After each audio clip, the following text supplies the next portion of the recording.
Okay, good evening, ladies and gentlemen, and welcome to the Zoning Board of Adjustment for June 6th, 2024. Please rise for the Pledge of Allegiance. Allegiance to the flag of the United States of America, to the republic for which it stands, one nation, under God, indivisible, with liberty and justice for all. Okay, so good evening, everybody, and welcome to the Zoning Board of Adjustment. And before we proceed, let's introduce ourselves to all the way to my far left, please. Gaspar Bimba. Michael Donlin. Crystal Morin, Secretary. I'm Lynn Perkins, Chair. Jim Dietzel. Bob Wentworth, Building Inspector. Thank you very much, Mr. Wentworth. And we have our clerk in the back, Ginny Rio. She'll be taking the minutes for the evening. Before we proceed, please shut off all cell phones, iPhones, iPads, any other gadgets that could create a distraction to the proceedings. In the event of emergency, please exit directly to the rear of the room and do not use the elevator. These proceedings are scheduled to terminate at 10 p.m. and are audio-video recorded. That being said, before we proceed, we have one applicant that's been here for 3 meetings. We'd like to clear him out of the room. I think that it will be a minor inconvenience to the agenda, so I'm going to ask for a motion to move case 24-115 from the second to the third case and bring the case up 24-117. Could I have a motion for that, please? I'll make that motion, Mr. Chair. Second, please. Second. Mr. Donlin has a second. Any discussion? All in favor? Very good. Say aye. Aye.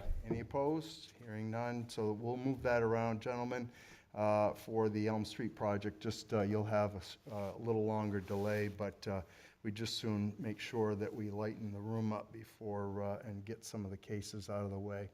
That being the case, let's call the first case up, which is John Maravallis and Matthew Maravallis, and that is case number 24-121. If you gentlemen would come forward, please.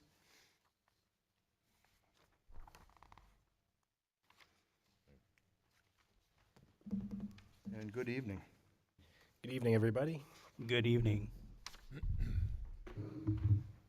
And what do we have going here? You're looking for an extension. Yes, I have details unless you want the short version of it. We can take the short version, it would be just fine. Most of the application is self-explanatory, but just give us a rundown where you're at. Yeah, I mean, so pretty much we officially have the driveway plan, which was really the main bottleneck of this process for both Auburn and a little bit on the dairy side.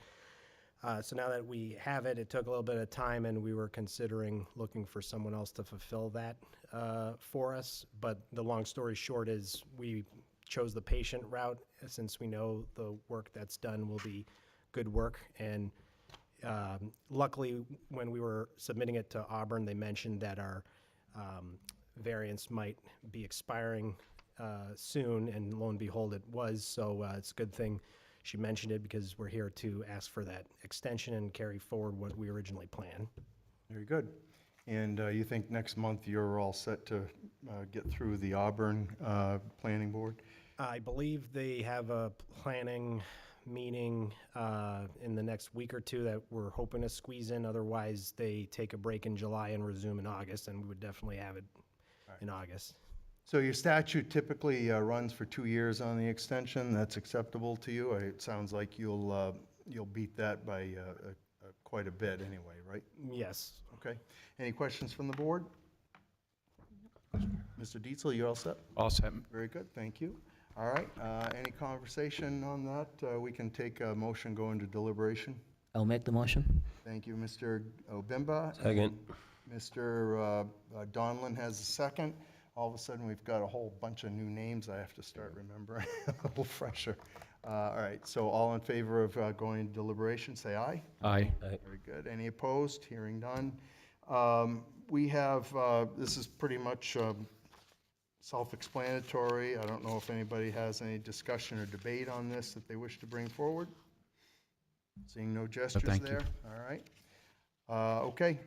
That being the case, let's come back out of deliberation. All in favor of exiting deliberation, say, please give a motion. Make a motion to come out of deliberative. Thank you very much for Mr. Donlick. I have a second, please. I'll second it. Mrs. Moran has a second. All in favor of exiting deliberation, say aye. Aye. Opposed? Hearing none. Mrs. Moran, you have a motion to read. I do, thank you. I make a motion on case number 24-121 to grant a variance extension to John Maravellas and Matthew Maravellas at 17.5 Ledgewood Drive, parcel ID 14021, as allowed per state statute. And I need a second. That motion's read. Mr. I'll Donovan? second. Okay, Mr. Dietzel has a second. Very good. Let me read the finding of fact here. On case number 24-121, the board also includes all facts found in the meeting minutes for this application, incorporates all meeting minutes into its finding of facts and decisions. Primarily, the board found that the extension was within the New Hampshire revised statutes annotated 674:41, and the application was in the LMDR zone. Any amendments to that finding of fact from anybody? No. Very good, thank you. All in favor of moving the motion for a vote, say aye. Aye. Any opposed? Very good. Mr. Donlin, Yes. Mrs. Moran, Yes. Mr. Dietzel, Yes. and Mr. Obimba. Yes. All right, and the chair will make it unanimous by a vote of 5-0, so congratulations, gentlemen, you have your extension. All Thank you right. very much, everybody. Okay, Thank have a you. good evening. You too. All right, next case up is Matthew Ritvo Cabezas and Shannon Cabezas, case number 24-117. Mr. Cabezas, welcome back. Sorry we had to have you come back for a third time. No, that's fine. Patience is blessed, I think.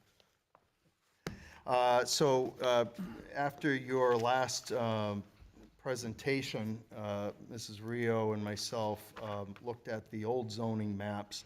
I think there was some, and this is directed to the board, there were some questions relative to where the wet area was and its significance to this parcel. I had some questions about it myself, as well as Mr. Tripp, who's not here. The board has provided the old map with the highlighted portion of the parcel for Mr. Cabezas. And it appears to me that the water runoff initiates when you're driving up Route Hampstead Road near the East Derry Fire Station, and the wet area originates in the Shepherd Conservation Area.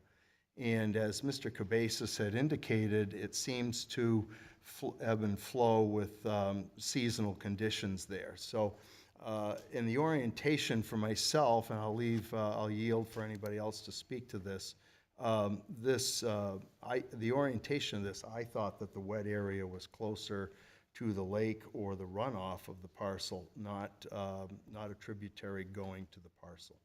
So that being said, Mr. Cabezas was good enough to present a new plot plan for the board to analyze and a revision. And Mrs. Rio and Mr. Wentworth worked with Mr. Cabezas to iron out the size of the garage, which has been reorientated from the building, and make it a 25 by 25 foot structure. So that catches the board up on where we're at, and Mr. Cabezas has returned here to help us mull through this piece here. Mr. Cabezas, why don't you let us know your feelings about the revision that you've given us and where you're at. This was primarily a discussion point versus trying to give you a denial the last meeting and see if we can work through something. So bring us up to speed where you're at with this. So we changed the the original plan from a 25 by 30. I know there was discussion as to why the plans were different, and I kind of caught on to that after. So that 30-foot, I know the other gentleman that was here was confused with the size. So that extra 5 feet that was in discussion, that was just the total length. The 25-foot garage, 25-foot garage with that 5-foot mudroom. That was the 30. The Yep. garage itself was 25, so that was to clarify that whole thing. So we end up going with 25 by 25 garage, 50% or less was what I received. So it's definitely 50%. 15 feet is in that. I'm sorry, 10 feet is in that buffer zone. 15 feet in the front. And then for the water runoff, I talked to the excavation company. They can do a 15 by 30 hole, 3 feet deep, crushed stone, corrugated pipe, felt as the area for the rain to run off of from the gutter under the ground. And he said that should be more than enough to fix that issue. Okay. This is referred to as the rain garden, I guess, right? Correct. Mr. Wentworth, does that rain garden design kind of fit what you've been seeing out there? They vary, but yes. Okay. I mean, it's just a place to capture water and not create a mucky area. Got it. Okay, thank you very much.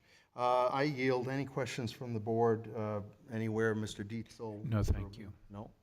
Mr. Donovan? No, it's a whole lot cleaner and more concise, and I appreciate that.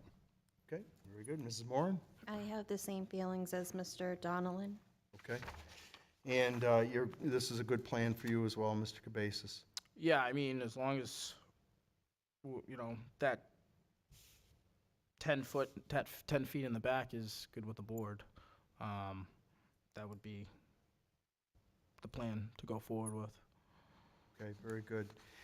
I don't know if we took public input on this. Did we? We did not. I didn't think so. Okay. Just as a protocol, let's. There was nothing on either end. I'm sorry? We did. There was nothing. We did take public input. Very good. Okay. Excuse me, Mr. Chair, Mr. Dietzel. is there a way, Mr. Provencher, that we can make the microphone a little louder? I'm really having difficulty hearing. Is it only me? If it's only me, then I can live with it, but We're working on that right now, Mr. Dees. right on top of it. Thank you, sir. All right, thank you, Mr. Dietzel. All right. Okay, so we took public input. Very good. Okay, thank you. All right, so we have, and you're not going to do a mudroom here or any connecting device, am I correct, Mr.? Say that again? You're not doing a mudroom or any connecting device structure to this? There is, but it's well in the regular. It's not in. It doesn't touch that 75-foot zone at all. It's away from that. So. And I think I picked up, I'll gesture to Mr. Wentworth, that what I found in our zoning file was a note that the reason the application was structured as it was and didn't include, per se, the mudroom into that setback was because the mudroom is essentially a separate structure on its own, and the garage as a structure is what drifted into the setback. It seemed about right, Mr. Wentworth? It's about right, yep. Yeah, I know you're filling in, so I don't want to put words in your mouth, so. No, that's fine. All right, very good. Okay, so you have anything else, Mr. Cabezas? You're good? Yes. All right, fair enough. Anybody have any questions for Mr. Cabezas? Hearing none, let's take a motion, go into deliberation. I'll make a motion to go into deliberation. Thank you, Mr. Donlin. I have a second, please. I'll second. All right, Mr. Obimba has a second. All in favor of going into deliberation, say aye. Aye. Aye. Any opposed? Hearing none. All right, so let's talk about this application. We have a revision here, and I really didn't want to get into a situation where we had to deny a garage for someone, and Mr. Cabezas has made an earnest attempt at trying to modify this and get it out of that wet area. To me, it seems like a reasonable structure and meets the board's intentions for some relief. And so I think that the current proposal suits my concerns anyway. Anybody else have any thoughts on that? I agree. Okay, Mr. Dietzel? I agree. I think that we had a thorough discussion about this last time. There were minor concerns by the board, which I think the applicant really addressed well, and I think this is a reasonable request. Okay, Mr. Obimba? I appreciate the work he's done, at least addressing the concerns with the runoff design based on his testimony. Right now, that wasn't very clear to me last time, so it's good on your part that you did this. It's a very reasonable request based on words from code enforcement, and I think we appreciate moving and redesigning this to address most of the concerns from last time. Okay, very good. So if we structure the motion, we have the subject to obtaining all state and town permits and inspections, which is typical. The revised structure is 25 by 25 feet. So we have to revise that in the motion, Mrs. Moran. Yep. And we can leave is the mudroom still 5 by 8? Yep. I think we can no, eliminate it it's- since it's not. Good. Went to Part 5 of by the 12. application, yeah. All right, very good. Thank you, Mrs. Moran. So we can eliminate that off the motion as well. And leave it that it's a 25 by 25 foot attached garage, detached garage, less than 75 feet from a wetland greater than 1 acre. It's still attached. It's still attached, Mr. Chair. Still attached? Oh, I'm sorry, you're right. He did indicate that. Thank you. Okay, attached garage. Any other questions or concerns regarding the structure of the motion? Any ideas, or are we good with that one condition? I'm good. I'm good. All right. Very good. Thinking you can park, All right, that being the case, I guess we can take a motion. You got the motion all set, squared away? Yes. All right, very good. We could take a motion, come out of deliberation. I'll make a motion to come out of deliberation. Mr. Donlin makes that motion. I have a second, please. Second. Second by Mr. Dietzel. All in favor of coming out of deliberation, say aye. Aye. Any opposed? Hearing none. Very good. Mrs. Moran, you have a motion to read. I do, thank you.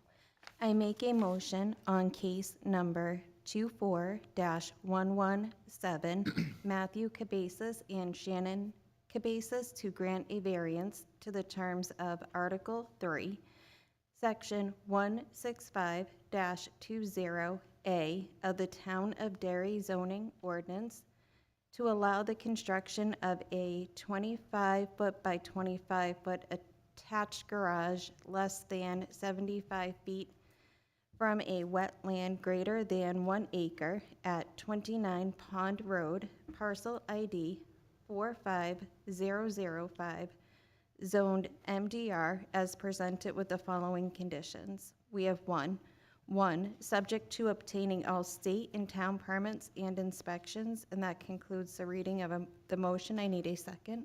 I'll second. Thank you, Mr. Obimba seconds that. That motion's Mr. on the Chair. floor. Was there not a mudroom involved in this? I'm sorry again? There not a mudroom involved in this? There is a mudroom still Skipped involved. over it in the reading. Took it out. It's not in the wetland. Oh. I'm just reading off of this. Yeah. Okay. Okay. All right, we good? Yep. Thank you for bringing it to our attention, Mr. Wentworth. And where were we? Finding Oh, of fact. yeah, we have a finding of fact. Thank you very much. The board finds in case number 24-117, the board also includes all facts found in the meeting minutes for this application, incorporates all meeting minutes into its findings of facts and decisions. The board found that the application was for a two-car garage, 75 feet from a wetland and zoned in the medium-density residential area. Any amendments or changes to that finding of fact? Seeing no gestures, very good. All in favor of moving the vote forward, moving the motion for a vote? Say aye. Aye. Aye. Any opposed? Hearing none, all right. We have Mrs. Moran, Chair, I vote yes. all right. Mr. Donlin, Yes. Mr. Dietzel. Yes. Mr. Obimba. Yes. And the chair will make it unanimous. Congratulations, Mr. Cabezas. Have a good evening. And Thank you, appreciate it. You Thanks. have, anybody aggrieved by this has 30 days to ask the board for a rehearing or reconsideration. After that, recourse is to Superior Court, okay? Okay. Usually it means don't break ground for 30 days, but we haven't heard anybody opposed, so, but you go forward at your own risk. Perfect. Have Thank a you. good evening. Sorry you had to be here 3 times. All right, next case up is 19 Elm Street Development, LLC, case number 24115.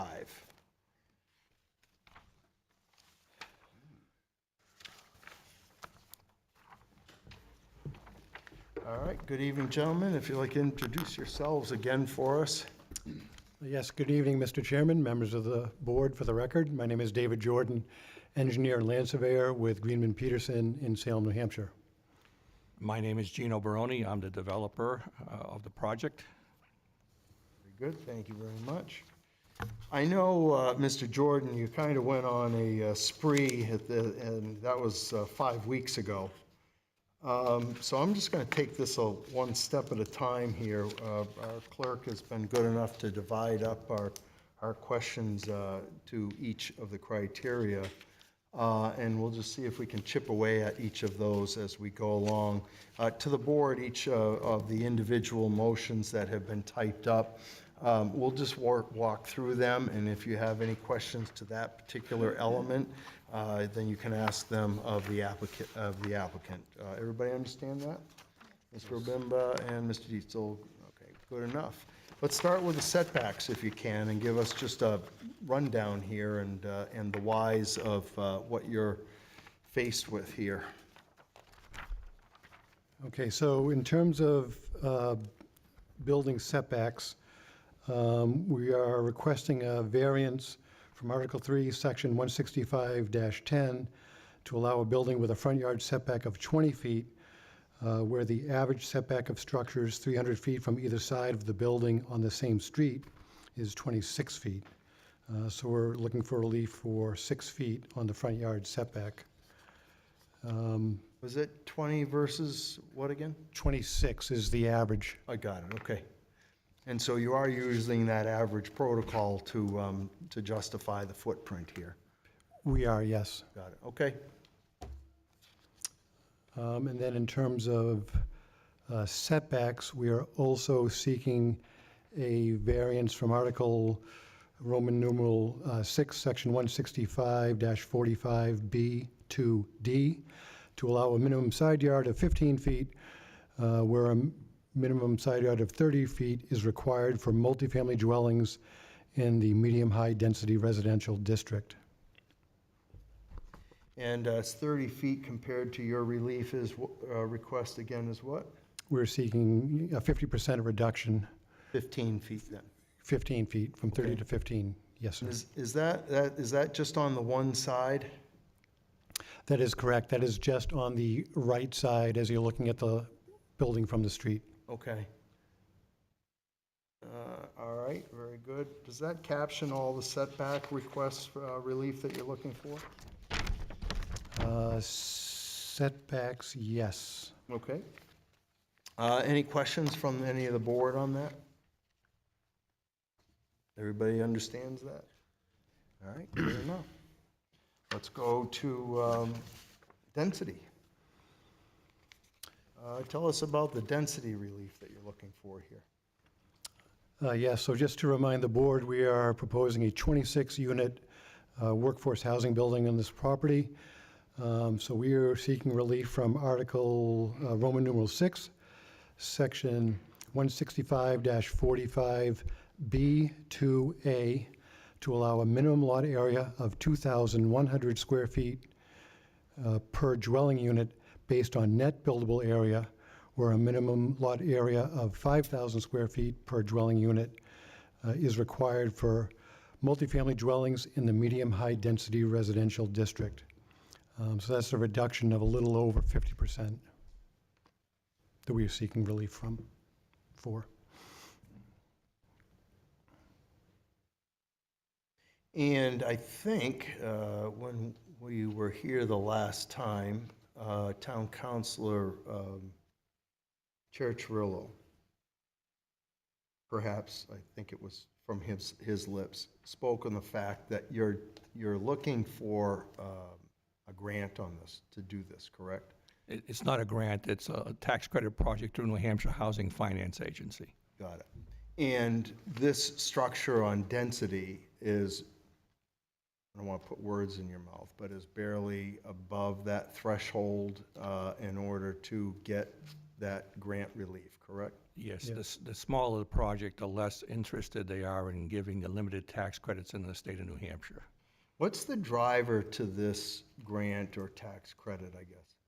What is it to create more workforce housing? Is that the basis of it? It is to create more workforce housing in communities that are deemed necessary by or favored by New Hampshire Housing as well, to say that's a great area because of its walkability, it's closest to downtown.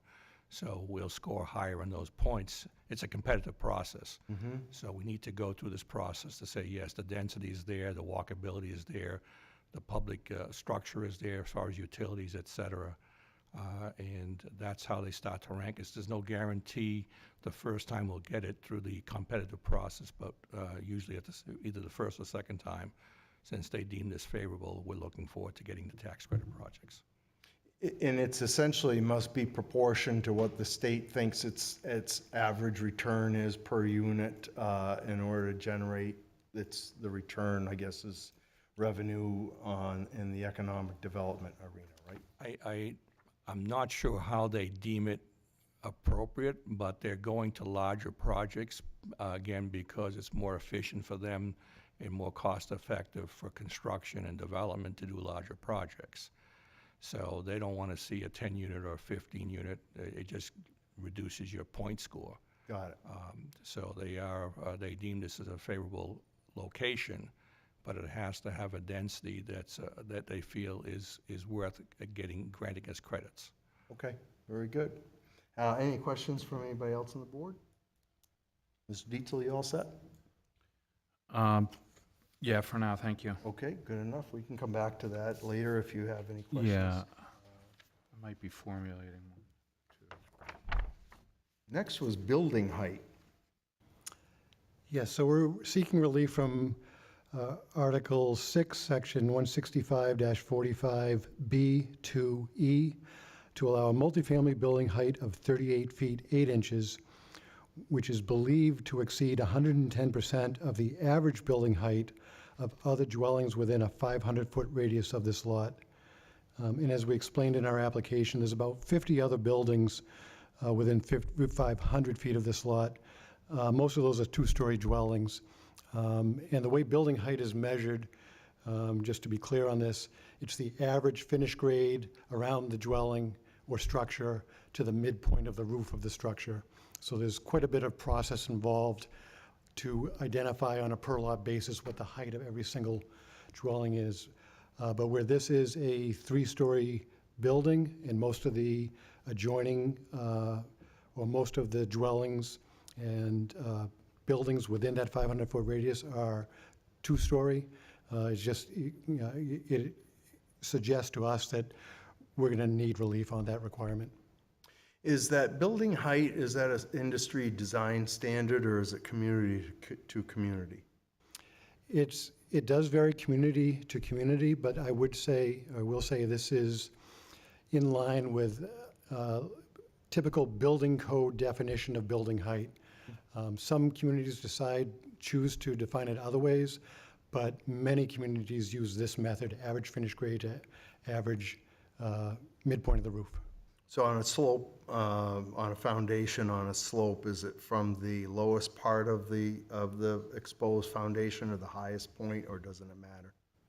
Again, you take an average, so you take your lowest point to your highest point, there's your average at the ground, and then you determine the midpoint of the roof. Perfect, okay. And any questions from the board on that? Mr. Bimba, you all set? That's it. Come back. Okay, very good. Was there one more element of relief, or was that all of them? No, there was one more, and that was from Article Roman numeral 9, Section 165-73, to allow construction of a parking lot where all new construction or placement of new buildings, except as provided in section 165-72, is prohibited within the Conservation Corridor Overlay District. And again, a portion of this property is within that district. Horns Brook borders us on the back side of the property. It's actually on our lot, across the back of the property.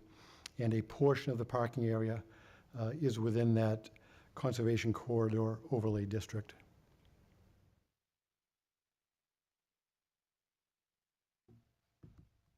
In your drawing, you have a guardrail along that area, is that correct? Yes, we have a parking lot laid out, taking it into account the grades on the lot. We have a small retaining wall as you're coming in on the left side of the driveway. There's a guardrail there. The parking lot will have a stormwater management system that goes through detention and treatment in compliance with your local regulations, state alteration of terrain regulations. So all runoff will be captured and treated before it leaves the site. And are these all proposed or are they already approved? That is all proposed. This is the first step in our journey for this project, is before this board. Okay. And no conservation input on this or necessary, or where does that go? We have not received any input from conservation at this point. We've had, I believe, 1 or 2 meetings with town staff. They were certainly aware of what we're proposing, have not heard any specific feedback. Okay. Do you have to go through conservation for this approval, or is it not recommended, or is it not going, has it not been directed at this point? It has not been directed at this point. I don't think we do, but we will confirm that. Okay.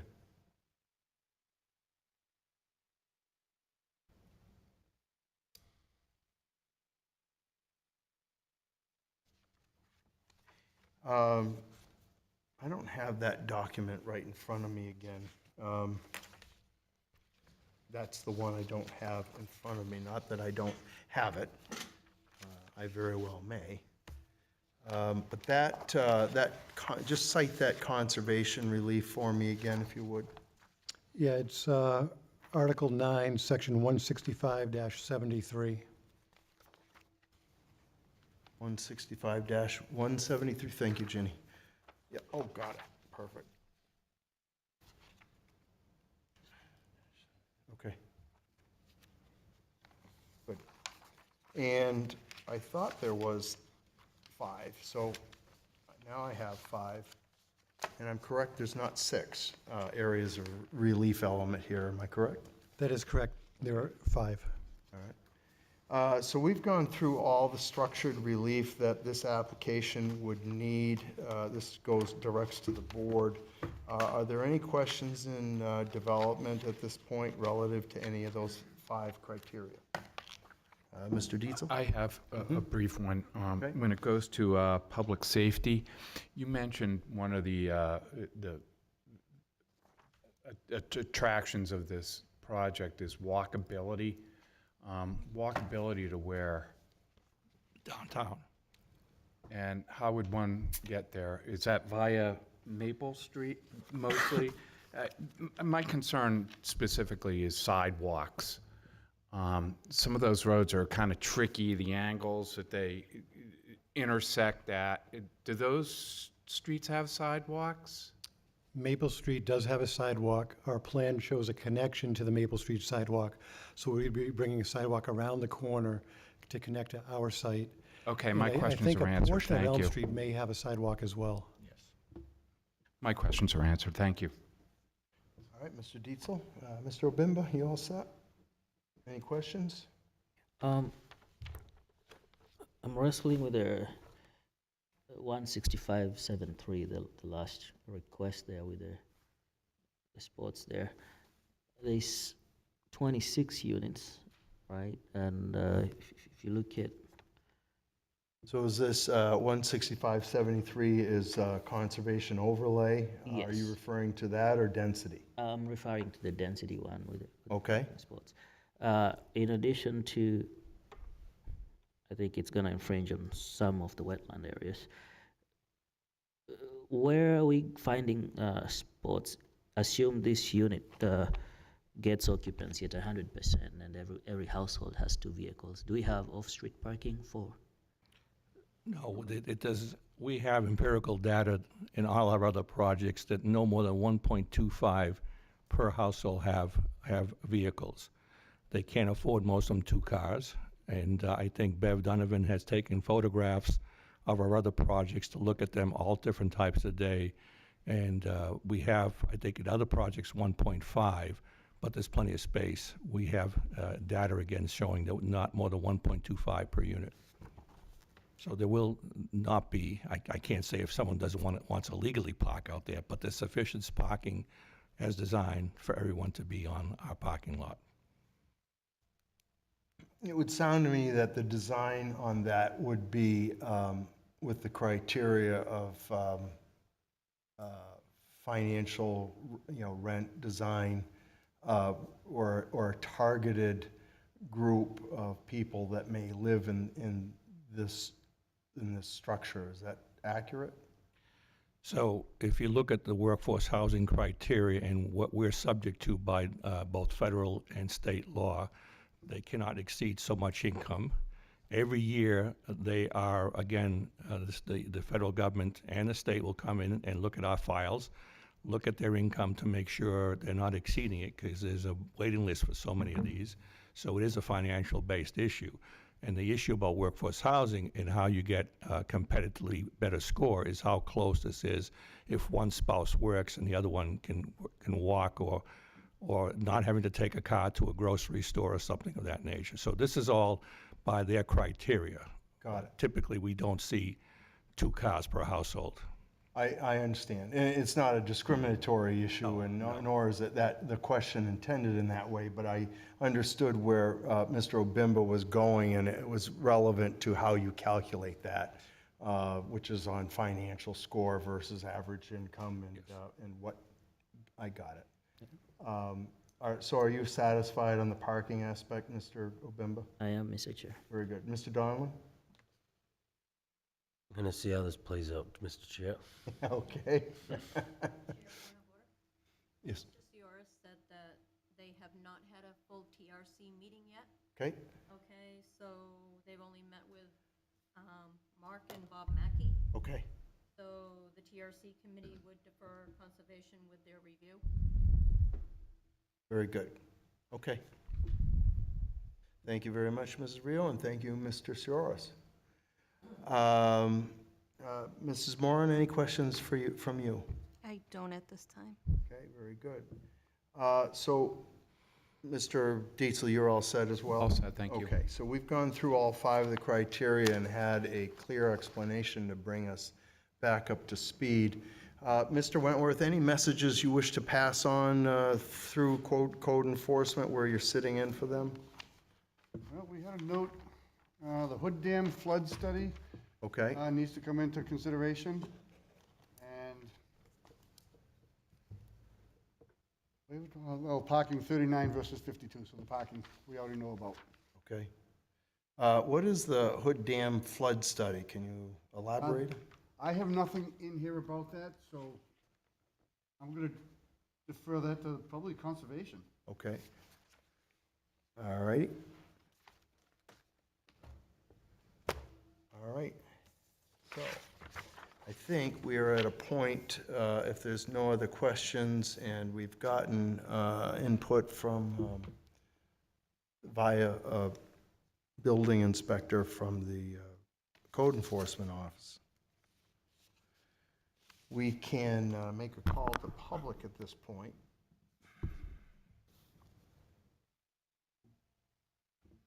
So let's do that. We have Mr. Provencher will make a call to public at this time. And essentially, gentlemen, our protocol is to make a call for public. If anybody here wishes to come up and speak, we'll just have you step back and you'll have an opportunity to rebut. First call is anybody who wishes to speak in favor of this application. This would be your opportunity to do so. Also, this board provides opportunity for folks remotely to call in and give their input.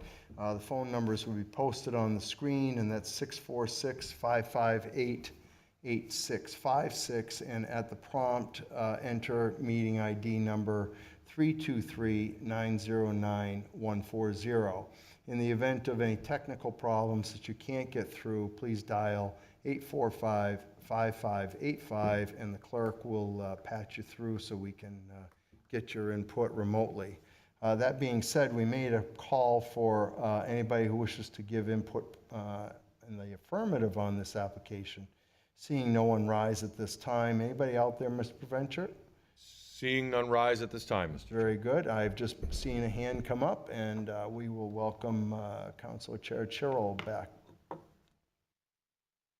Good evening, Mr. Cherichirillo. Good evening, zoning board members.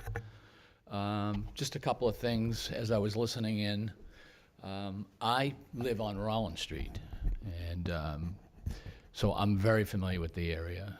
Number one, there are sidewalks, and many people use them. So, and as we move along with Exit 4A, you're going to see a lot of redevelopment in the downtown, mostly walkability stuff.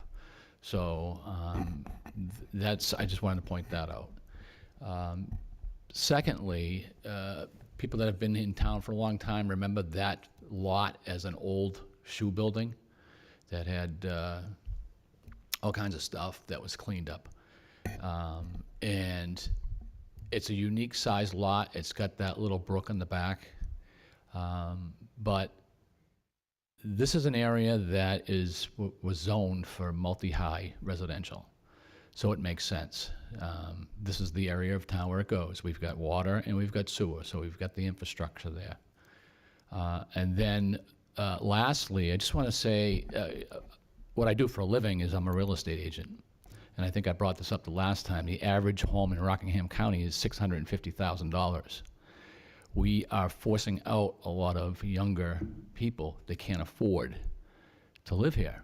And so when we look at workforce housing, it's critical that we welcome it, because these are the people that work in our restaurants and in our stores.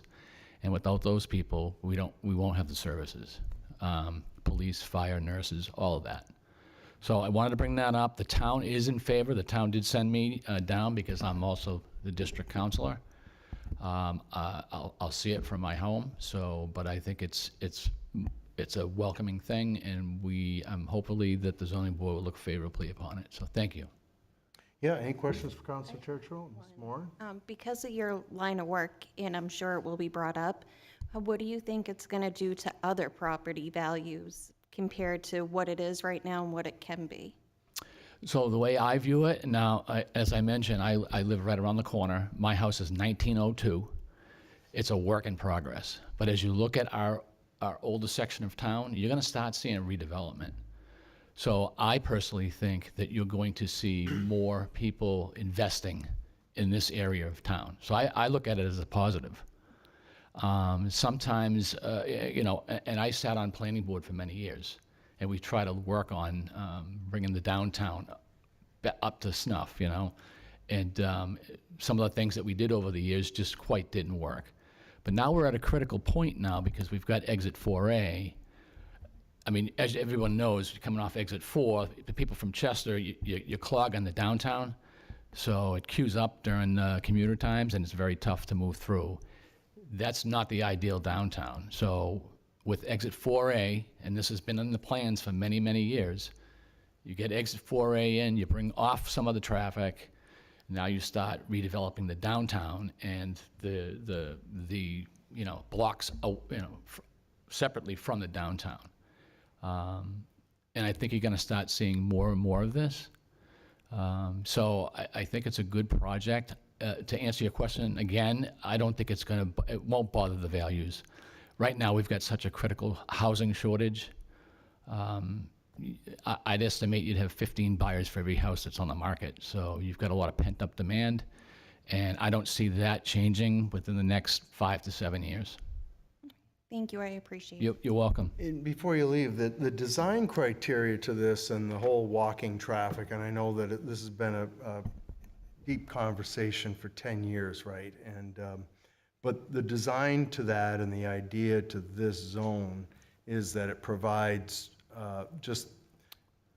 it provides bodies for an opportunity of economic development in the central part of the town. It's not necessarily looked at as creating a solution to overall housing, but specific targeted, right? Well, I think you got a couple of things going. The younger generation want walkability. For instance, if you look at Tuscan Kitchen, the way they did things down there, they don't want to drive. They want to, come home from work, park the car, and then they want to walk to go out to eat and whatnot. So I see this as a major benefit for our business owners in the downtown. We've got people that will utilize it. I hope I answered your question. I don't know if I danced around it, but Yeah, you're capturing it. I mean, everybody wants to kind of do this, right? But it's a design specific to certain locations with an idea in it. Yeah. This idea captures, it's a central part of the community. The idea of that structured income fits this area of the community, and it's all by planning and design. Right. And again, we have the infrastructure. You've got water and sewer there. If not here, where? Right. This is the area for that. And so it makes sense. And then we're helping the younger generation get into some living spaces. I have 2 daughters. One was very fortunate to buy a condo 8 years ago, and so she's got something. But my youngest is living in the basement of her boyfriend's parents' house because they can't afford anything. Where's their dream? They don't want to live there forever. Right. So we've got to do something as a state. Yep. Because it's expensive. I feel bad. I do. It's expensive, but so I'm excited about this project, and I live right next to it. And things certainly have changed dynamically in the last 4 years, right? And so this serves, this gets this off the rolls in a productive way for the town as well, correct? Yeah. Yeah. Okay. Absolutely. I have no further questions. Anybody to my left? And Mr. Diesel? Thank you. Very good. All right, Thank you, thank Mr. Chair Trillo. Anybody out there, Mr. Provencher? Seeing none, rise, Mr. Chair. Very good. And if anybody out there remotely wants to get in, I didn't mention, just press *9 and we will recognize you. That being said, anybody in opposition to this application, this would be your opportunity to come forward and speak to that matter. And that applies to anyone remotely as well. Phone numbers are the same for both positive and negative to this application. Seeing no one rise in the room at this, gentleman, come forward. Seeing none online, Mr. Chair. Very good. Thank you, Mr. Provencher.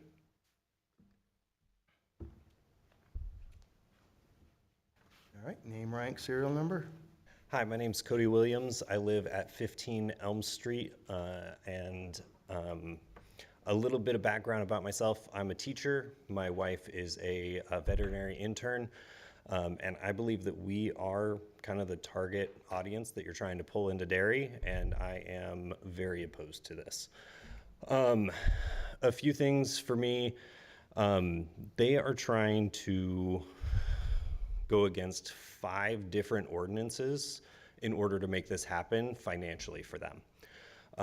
The condo that we currently live in is a 10-unit condo, which I believe in size, parking, along with all of the other requirements that they're trying to go against, would fit in that place just as well. It would just not be as financially viable for them because of the taxes or the relief that they're looking for. I agree that it is walkable, but I think that the 26 unit is the biggest thing that I kind of have a problem with. The other units in the area are all that kind of 10 unit, very similar. There's 3 of them kind of right next to that same spot. And I think that would be a much better fit than this. Along with that, they're trying to get 39 parking spaces, and all of the units that are there our units, the other units in the area, all have 2 cars parked outside. Yes, it's walkable, but I am part of that younger generation that you're trying to target, and I have to say, I don't walk downtown to go grocery shopping. is there a grocery store downtown within walking distance on sidewalks? Because I don't know that there is. And that's something that they had mentioned. Along with, like I said, they're trying to break 5 different ordinances in order to try and fit this massive building into that small space. And I really just don't see that working. I would like to see something there, but I would like to see something more like what we currently have at 15 Elm Street. Okay.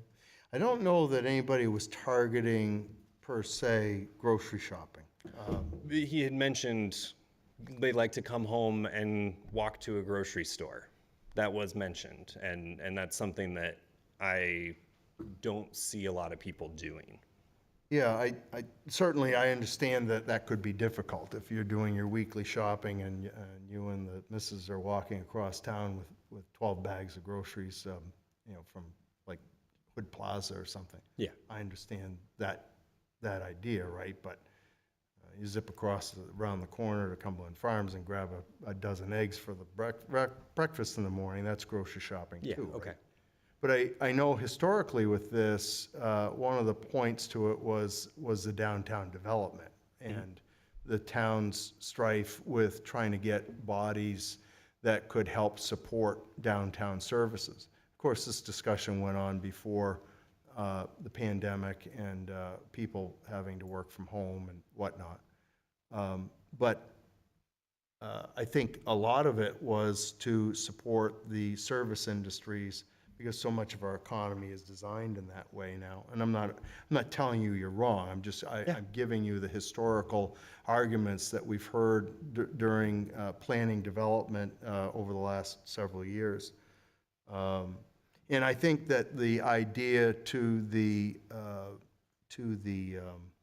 2 cars per unit falls into that income criteria that the designer and the engineer are speaking to. I think Mr. Donlin recalls this last, when this application was before us, relative to the cleanup of the site. You recall that, Mr. Donlin? Any commentary there? In regards to the cleanup of the site? Yeah, I mean, we had some environmental issues on the site, and I think that triggers some of what we're discussing here. Yeah, I have an email from our HOA management company. I talked to them after the last zoning board meeting that this was under discussion, and they mentioned that during the teardown of the warehouse, the Brookview residents, that's our condo, needed to keep the windows shut for an entire summer because of the chemical contamination there. And then here it says, the location still has underground contamination and the potential builder would need to work with the EPA, most likely use monitoring wells to control that contamination as well, which is a big concern for me living right next to that.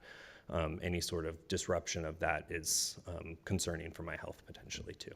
Yeah, I think, Mr. Donlin, back to what I was gesturing to, I thought you had recalled some I do recall commentary. what you were saying now, yeah, and it was somehow if you do it with tax exempt status, those people are somehow immune to the chemicals that are in the ground.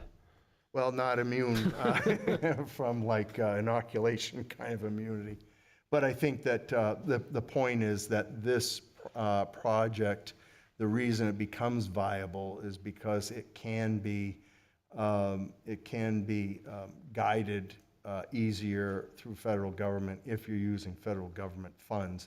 And so one piece kind of works with the other, right? If you want to clean it up, you want to restore the integrity of the area, you have to use this kind of money. And when you use this kind of money, you have to have this kind of density, and it just triggers and chain reacts, right? And I think Councilor Cherichirolo had mentioned the last time he was here that there's been a number of approaches from different developers to come into this, and they can't move on it because of those hurdles that are in front of them. Councilor Cherichirolo is certainly welcome to come back up and speak to that if he'd like. from the town's perspective, to recall that history. But I just wanted to address those issues before you step away, and not, and I'm not depriving the applicant of their right to rebut this as well. They can answer to it. But I just know that historically, these conversations have evolved relative to this parcels. Yeah. Just one other thing, Elm Street is a one-way street, and I know there's a lot of people that use that to get to the other side of Derry, and kind of cut that traffic that's going downtown. And with the construction that would happen there, that would potentially block that one-way street. I know that exit 4A is maybe coming into effect before that, but that is something that would affect a lot of people in that area as well. Is that construction during that time. Yeah, I think that's all I have. Okay. Any questions for Mr. Williams? I just have a point to make. A big difference between where you are and this is you guys have two incomes, and I would assume that this will probably be a lot of one-income families. Yep, So I it's understand that. Thank you. All right, anything else, Mr. Diesel? No, thank you. All right, very good. Thank you, Mr. Williams. Thank you very much. Anybody else? Let me just hold on, Ms. Churchill. Let me make sure no one else is opposed to this that wants to speak. Did I see another gesture? Yes, sir. And then I'll bring you back up, Mr. Churchill, for rebuttal.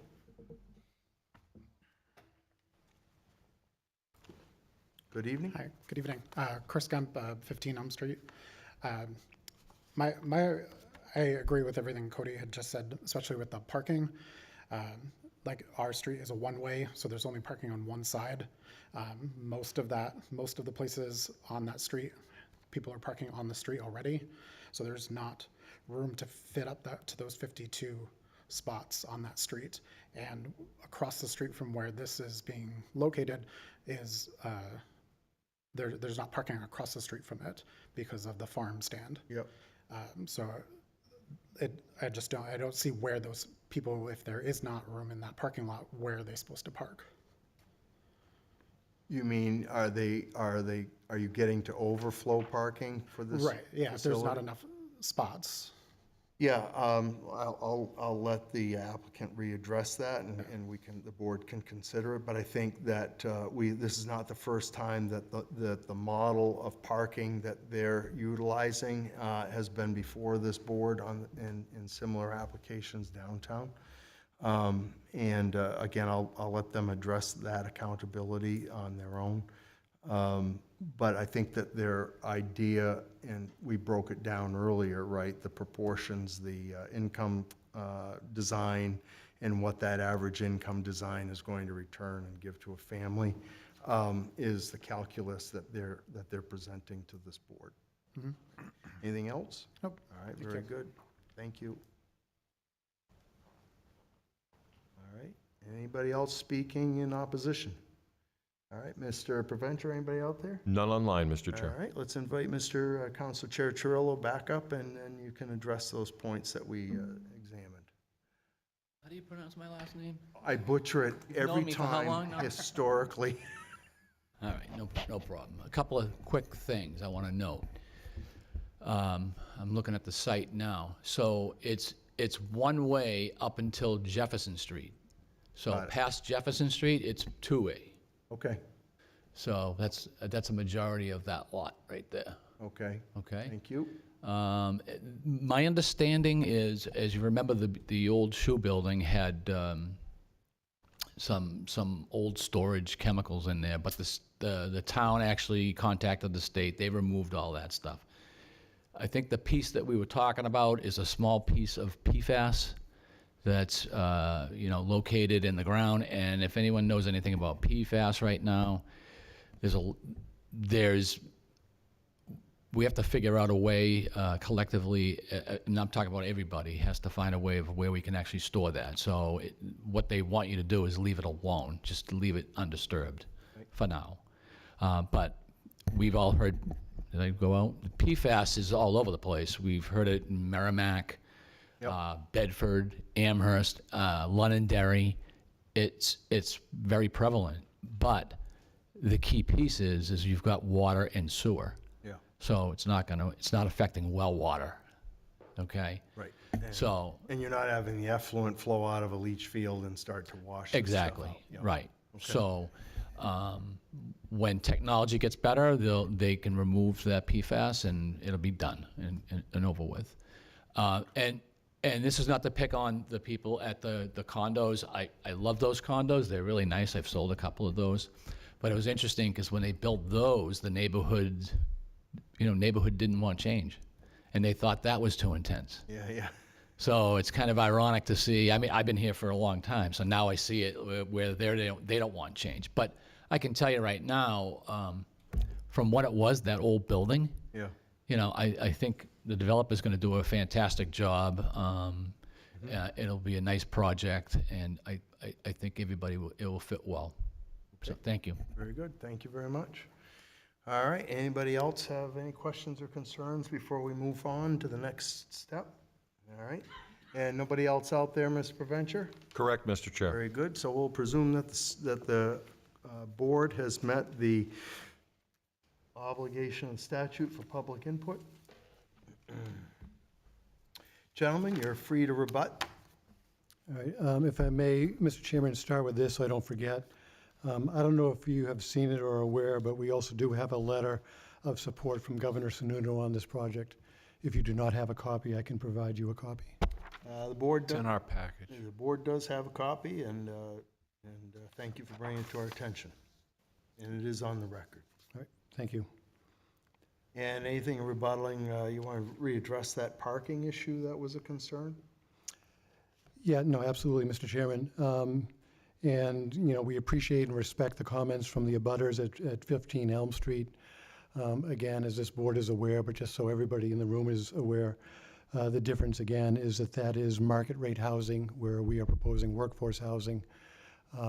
Market rate housing, I would agree, 2 parking spaces per unit is reasonable. Mr. Baroni manages 2 buildings in Salem and 3 buildings in Plastow, 2 buildings in Plastow. The buildings in Salem were approved and function at, I think it was either 1.3 or 1.4 spaces per unit. You go there any time of day, there's still spaces day, night. There are spaces available even at that ratio. Same thing in Plastow. Salem, right next to where Tuscan Kitchen used to be. It's a 75-unit workforce housing building that was just completed by Elm Grove Companies. They are parked at 1.5 spaces per unit. And again, that was just completed, and just to reiterate what Mr. Baroni said, there's a severe need for this type of housing throughout New Hampshire. That 75-unit building, it filled up as fast as they could process applications, and there's already a waiting list. So that speaks to the need here. So again, to the parking, I mean, this is something that will be taken up again if we're successful this evening. It'll be taken up again with the planning board, but we have both real-world data and case studies beyond the properties that Mr. Baroni manages to support that parking ratio. And this has been discussed with staff at the, again, they weren't TRC meetings, but at the staff meetings we've had to date with the town. All right, very good. Any questions at all from the board? Can I make a statement on the material that's on site, that the town has done a lot of work with the state in alleviating the materials that are in there. We are working with the town again to finish what's not done, which is mostly gone, and we will be having to leave monitoring wells in there. So the site is much better, much cleaner than it's ever been. And to do nothing there would probably not be a good thing. Just leave it there. Is there a placement for the monitoring wells at this time, or just There are 5 on site right now. Yeah. I mean, do some of those get removed? Typically what happens if we need to remove one for construction of the building, they'll assign a new location for another monitoring well, because these will be monitored for, a long period of time. Yeah, okay. And one last thing about construction impact, you will not be blocking that road. We can't block that road. There'd be an outcry. Sure.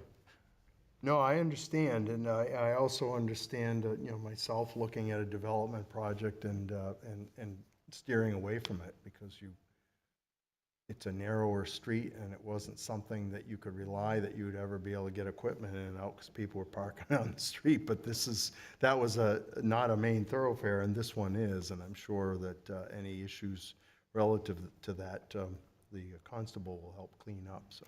Absolutely. I have nothing further. Mr. Dietzel, are you clear on this? I am clear. All right, and Mrs. Moran? And Mr.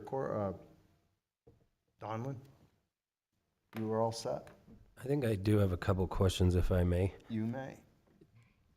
Can you go over the unit density of the building real quick? Like, are they all one bedrooms or some of them two bedrooms?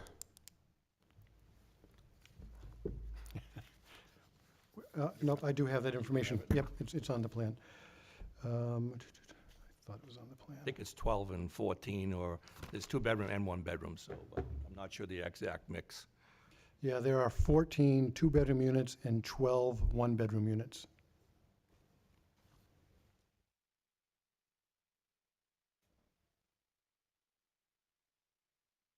Do you figure the 1.25 for all 28 units of parking? 26. 26? Yes, that's, again, we have other projects that have that kind of a mix. Yeah. And that's what it comes out to be. But you do average the 1.25 for the one-bedroom units as well? I Yes. see. Yep, okay. Mr. Donlin, you all set? Yeah, I'm a little, being that so much of this testimony is based on the density making the project viable, could you elaborate a little bit on what happens when and if the tax status or tax, I can't remember if you said it was what type of tax incentive you said. If I'm being honest, I don't remember what you said, but what happens when that expires or is no longer favorable, or, you know, who knows? So, Because 100 years ago, a house next to this would have been working in the factory of the site, so things do change. if you understand New Hampshire tax credit projects, especially workforce, Oh, we it was a sign an credit. agreement. I saw something move. It is a land use restriction of at least 75 years that only not tax credit, but this type of housing can be there. The 75 tax years. credits, the tax credits to make this project viable are spent over 15 years. So for the first 15 years, those tax credits go to corporations. They sell these tax credits. Someone like Royal Bank of Canada, Citizens Bank buys up the tax credits and sells them. So they don't go away. They're done. After 15 years, we still have a land use agreement for 75 years to make sure these stay affordable. We can't turn to market rate. We can refinance, we can sell it to someone else, but it has to stay affordable housing for a minimum of 75 years. But the definition of affordable housing doesn't necessarily have to remain for 75 years. No, it has to be. It does. It does. We have to sign an agreement to that effect. I understand what you're saying. Thank you. Yeah. So is the definition affordable housing or workforce housing under the statute? Workforce housing is the category. You have senior housing and workforce housing. They both have affordability components determined by the state and the federal government. So every year there's an assessment made, or I can't think of the correct word, that says, okay, the tax rate, the unit rates you can charge based upon the working income of these type of people, you cannot charge more than X. So we try to stay at least 10% below X, although we could go up to the maximum. But it's not defined by us, it's defined by the state and the federal government. Okay. You good with that, Mr. Donlin? Sir. Okay. Mr. Obimba? I'm good. Okay. All right, that being the case, we've reached out to the public. Anything last from building inspector at all, Mr. Wentworth? So Parking keeps kind of sticking in my head. Our regs are 1.5 spaces per bedroom. So you've got 39 parking spaces versus the 52 that are required. Yes. Yeah, we've actually calculated it as 60 spaces required. I'm reading the notes that Mr. Mackey wrote, so I believe you're right with 60, because that was what I had. Okay. And you believe that that's enough? Yes. Anything else, Mr. Wentworth? I'm all set. Okay, good enough. All right, thank you. All right, well, that being said, you folks are all set as well, gentlemen? Okay. We are, thank you. Let's take a motion at this time to go into deliberation. I'll make a motion to go into deliberation. That motion is spoken by Mr. Donlin, needs a second. I'll second it. Mrs. Moran has a second, thank you very much. All in favor of deliberation, say aye. Aye. Aye. Any opposed? Hearing none. No opposition. We have 5 motions to go through here, and I would recommend that we start with floodplain density. I'm sorry, floodplain setbacks. Density than building height.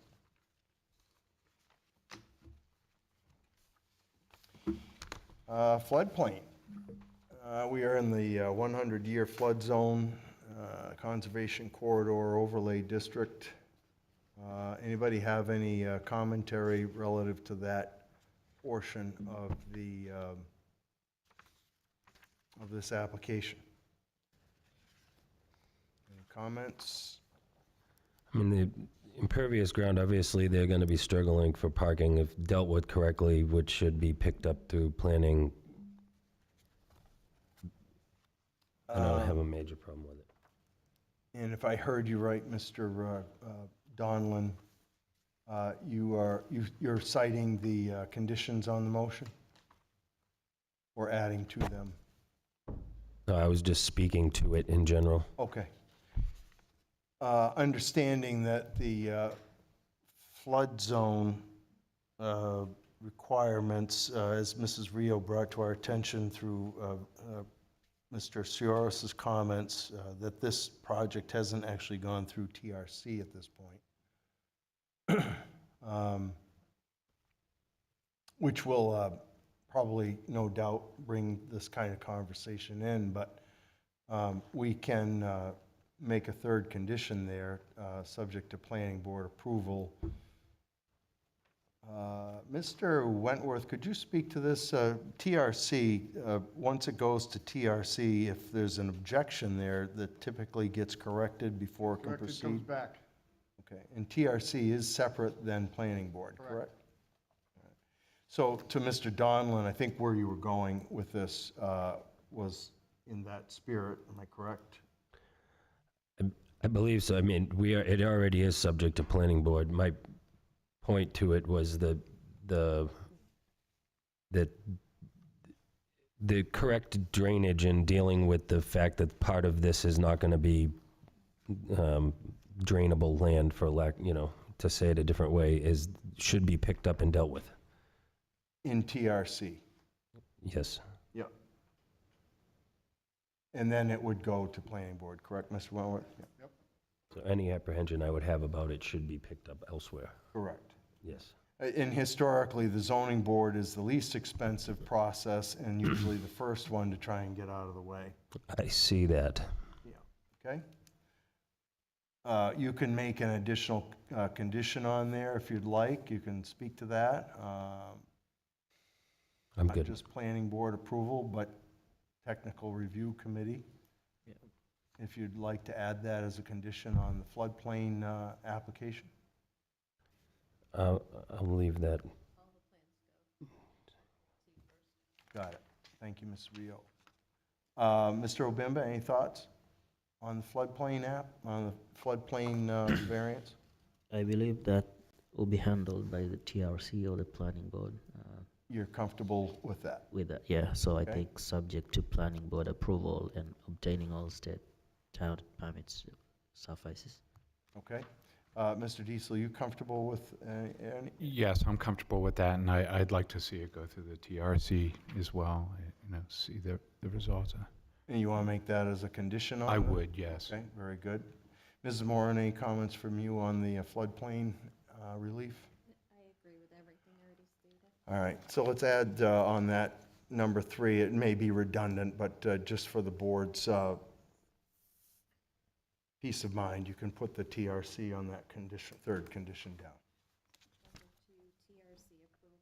Yep. All right, now the setbacks. Any commentary on that?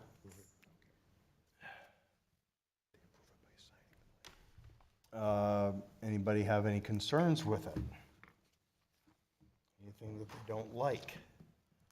And in this case, 165-45B2D was a side setback that they were looking for relief, and that's 30 feet down to 15.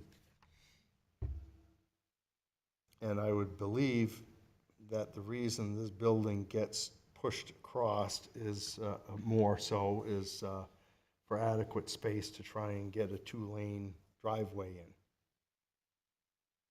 in. Yeah. That's my speculation, but it can be, speculation is up for review. Yeah, naturally, in the brook and everything. I'm sorry, again, Mr. Donlin? I agree, in the brook, just the positioning on the lot, it is. Okay. Mr. Obimba, you all set with that? Yeah, I think you look at the hardship here on the just the position of this lot and the shape of the lot itself. To be able to obtain, like your speculation is correct, the 2-lane driveway there, they have to push this. So I guess those setbacks there are due to that, just given the weird size of design of that lot. So if I understand you correctly, you find that this addresses the hardship question of the 5 criteria? Yeah, because Got it, if not that, then, you know. All right. Any other questions relative to that relief? All right, and the setback from the street, anybody have any concerns on that? Everyone understands the averaging of the parcels, which has been before this board on a few occasions. Mount Pleasant was one in particular, where the averaging of the other parcels allows this parcel to be configured for some relief on the setback. Anybody have any disputes with that? Seeing no gestures there, okay.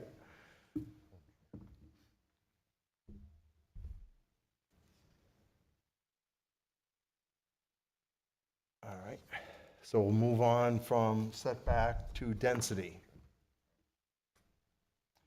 Density relief,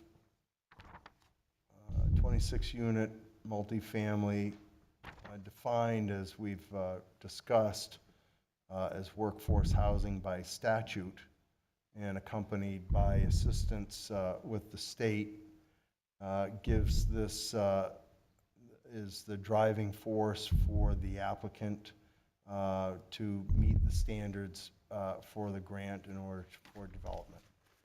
Anybody have any questions or thoughts with that? Well, I have a thought.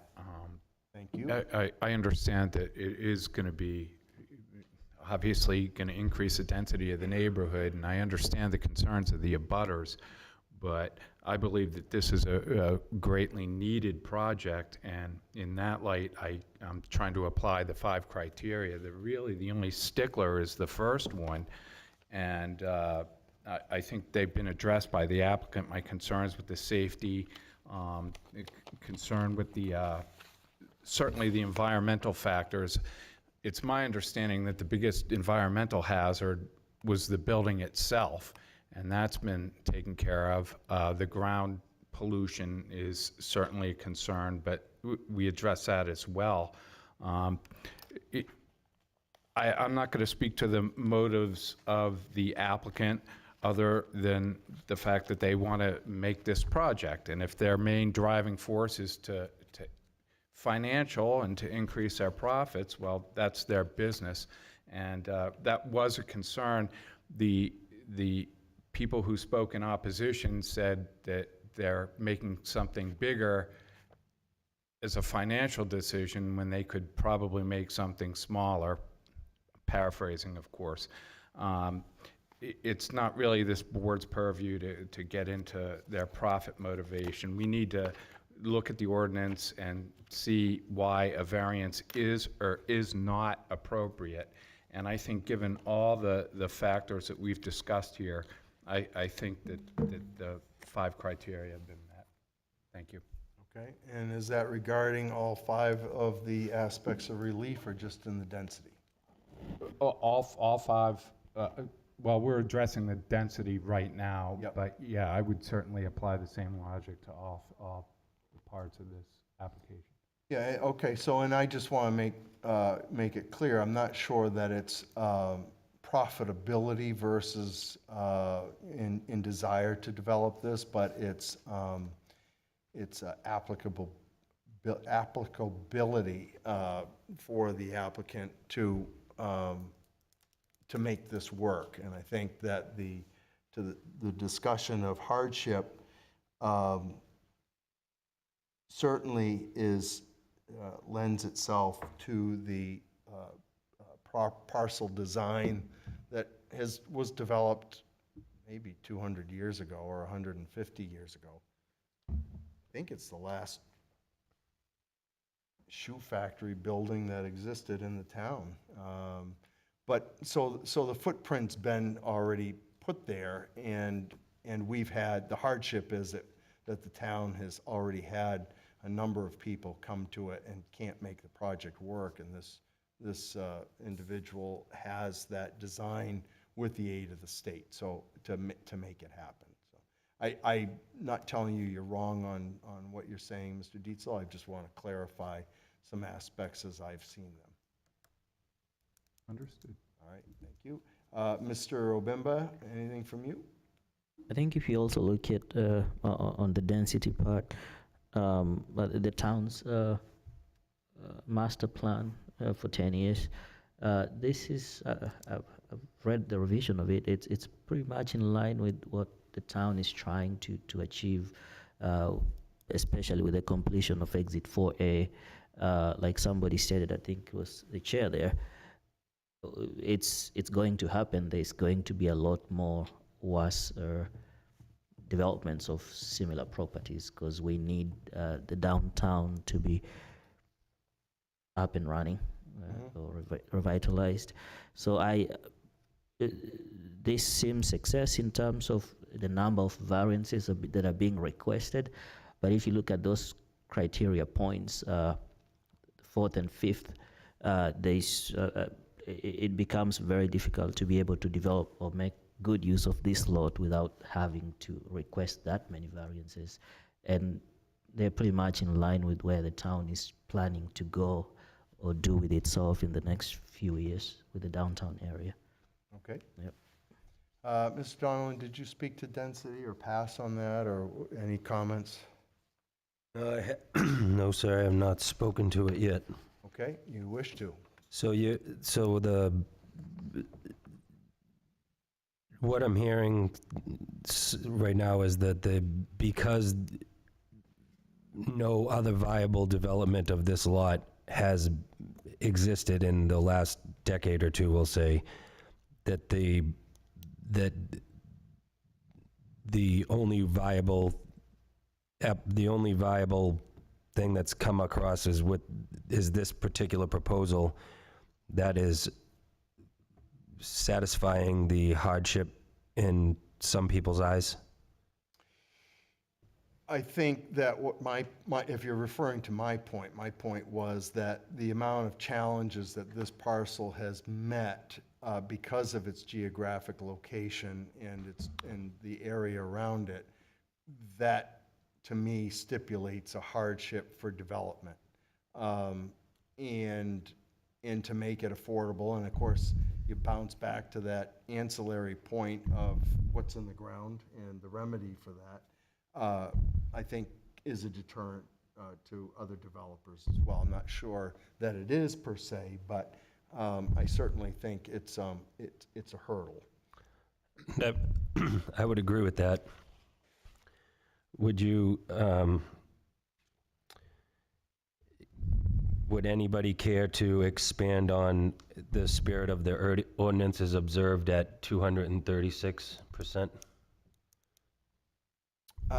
Bring that math back to me again. Well, I'm pretty sure the net is like 11 units and they're asking for 26. So if my math in my head's right, that's like just under 250. Okay, and you want to address the overall percentages of the density. Well, I just put it out there as that because I thought it would be something easy to comprehend, that I just wanted to get everybody else's opinion on the spirit of the ordinance at such a level of change. Yeah, fair enough. Mr. Dietzler, you wish to speak to that? Yeah, that's a point well taken, but I think the spirit of the ordinance is observed because it is zoned residential. They have a good plan to accommodate such a large number of people with the height of the building and the number of parking places, which I think is adequate. So I think the spirit of the ordinance is still observed, and I certainly think we need this for our downtown to thrive. Mrs. Moore, any thoughts on that? Mr. Donlan's questions? The density? I agree with what Mr. Diesel said, and when Gaspar brought up the town plan, I forget what it was. Master plan? Yeah, the master plan. Mhm. That really helps with, justifying the spirit of the ordinance and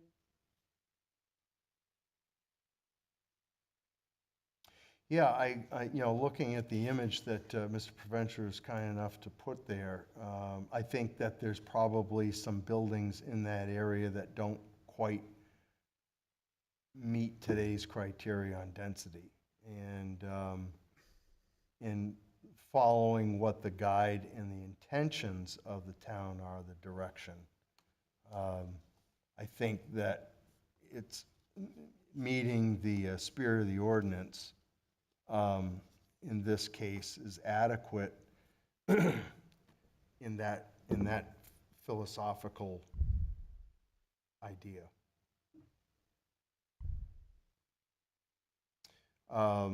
So I can't argue that that doesn't apply the spirit of the ordinance. I think it hits it for this parcel.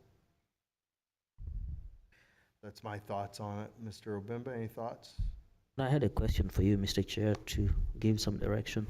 How should the board navigate? I'm looking at a letter from the governor here, mentioning, I think we've had this point mentioned in many applications as late as last sessions, the need for adequate housing and the average price of houses going up versus the town's spirits of ordinance when enforcing or ruling out certain ordinances for certain zones. How should the board kind of navigate those two things? Because at a point they look like they're going in different directions. When the town says you cannot do this and that, and the state and the master plan want us to still achieve those things? How do we? Well, for now, I believe that, that the town's zoning board is the deciding factor, not to go off on a political direction, but I know that the discussions in the legislature right now are trying to alter that a little bit. But for now, this board is sovereign within the borders of the town of Derry and should operate accordingly to the desires of what the town's designs are. If you get into the executive and the legislative aspects of our town policies or how the ordinances are written, that would give you clarity on what you would, on your guide. And you've cited the master plan, the intentions of that, so I applaud that higher level of thinking in regards to these matters. And so I think, again, it comes back to, is this meeting the ideas of the community in that master plan? And I think that it does, specifically because, as it's pointed out, about the hardship, about trying to do something with this parcel. And that has, by the way, the body count in the community has been a moving target. If you were aware of discussions in the community, what year is this, 2024? 14 years ago, these kind of projects were not embraced. And the idea and the criteria since then to structure 1- and 2-bedroom units, that kind of thing, bodies within a certain walking distance, support downtown services. That's how this conversation has evolved, and again matches with the town's direction. So to that, I digress. Thank you. Everybody all set on the density question? Any clarity we need further on that? We're good? All right. Let's go to building height. You heard the discussions on average building height. I think what I gathered on this is that based on the averages of other buildings within a certain 500-foot radius, this building height needs a little bit of relief because of its design. But I think building height sometimes gets determined by aspects within what the community can provide for services, including emergency services, are sometimes calculated into those things. And I think that, as we've speculated already, and we can do on each individual request for relief, is put the stipulation of TRC on this as a third condition, because that will make sure that this doesn't move forward without relevance of fire and police services. Whereas we're voting on each individual variance or relief, building height, you can add that third condition if you'd like, or any other condition to this one specifically. All applications are designed in the affirmative anyway, or just leave it that the TRC is already stipulated on one of the 5 sheets of relief, and just know that that TRC requirement will be there anyway. So to building height, I think if you go back to the discussion of spirit of the ordinance,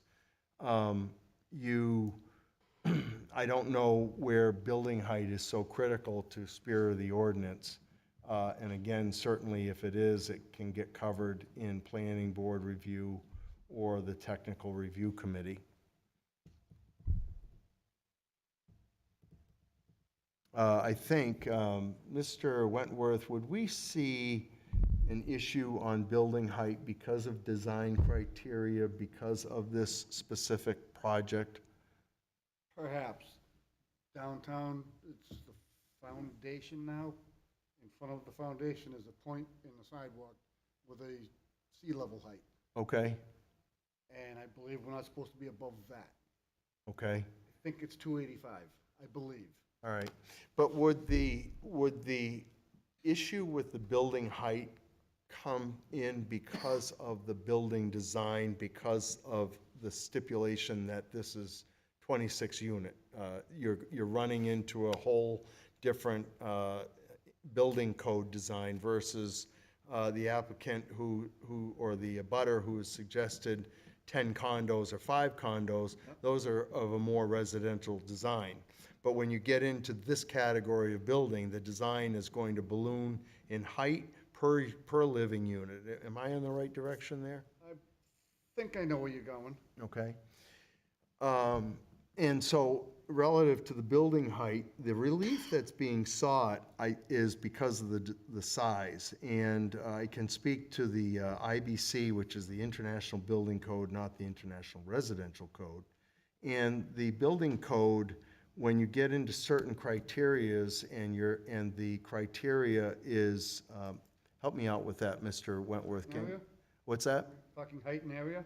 Yeah, so to speak. And I don't want to prolong here, but if it's a dormitory, if it's a prison, if it's a warehouse, there's all different design criteria for height. Commercial buildings, the stairs are always 7-11, correct?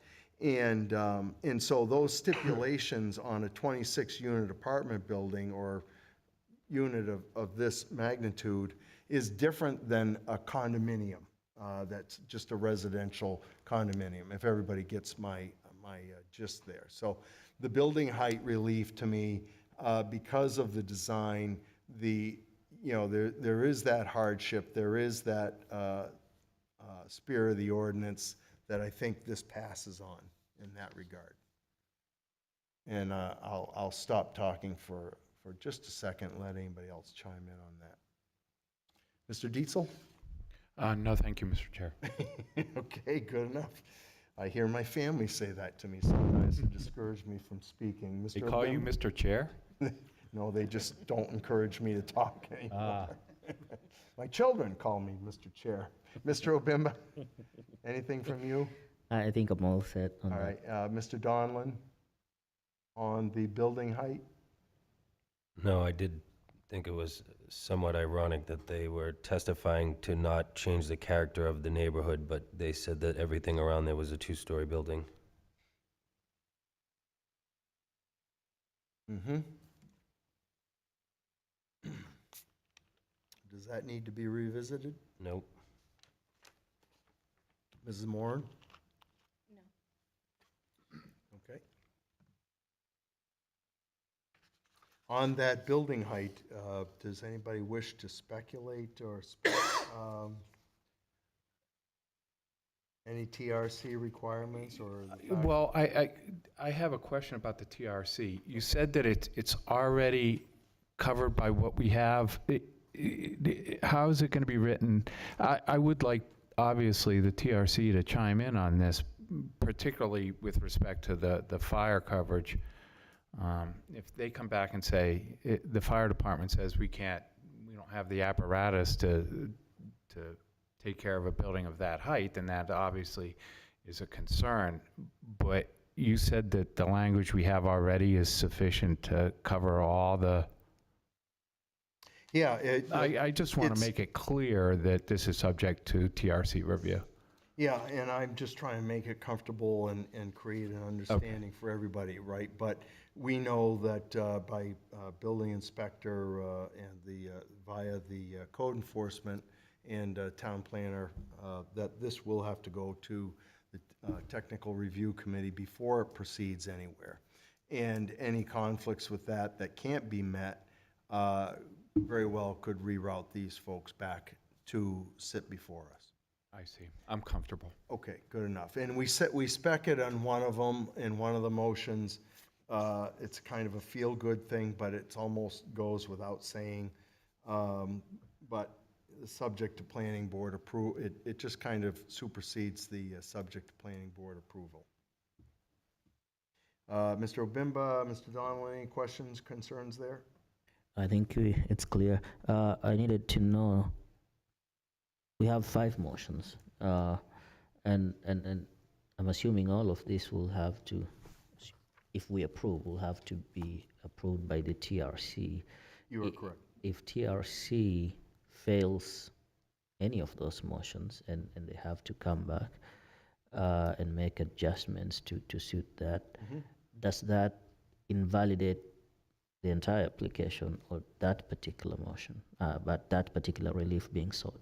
Yeah, it doesn't. What it does is it just invalidates the one, which I think was a good idea for Mrs. Rio to break this down and Mr. Mackey into individual criteria for each of the pieces of relief that are being sought.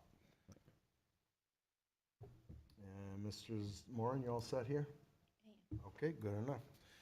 All right. Any other commentary before we come out of deliberative? Seeing no gestures there. We can take a motion, come out of deliberation. I'll make that motion. Mrs. Moran has a motion, come out of deliberation. Could I have a second, please? Mr. Donlin has a second. All in favor of exiting deliberation, say aye. Aye. Any opposed? Hearing none.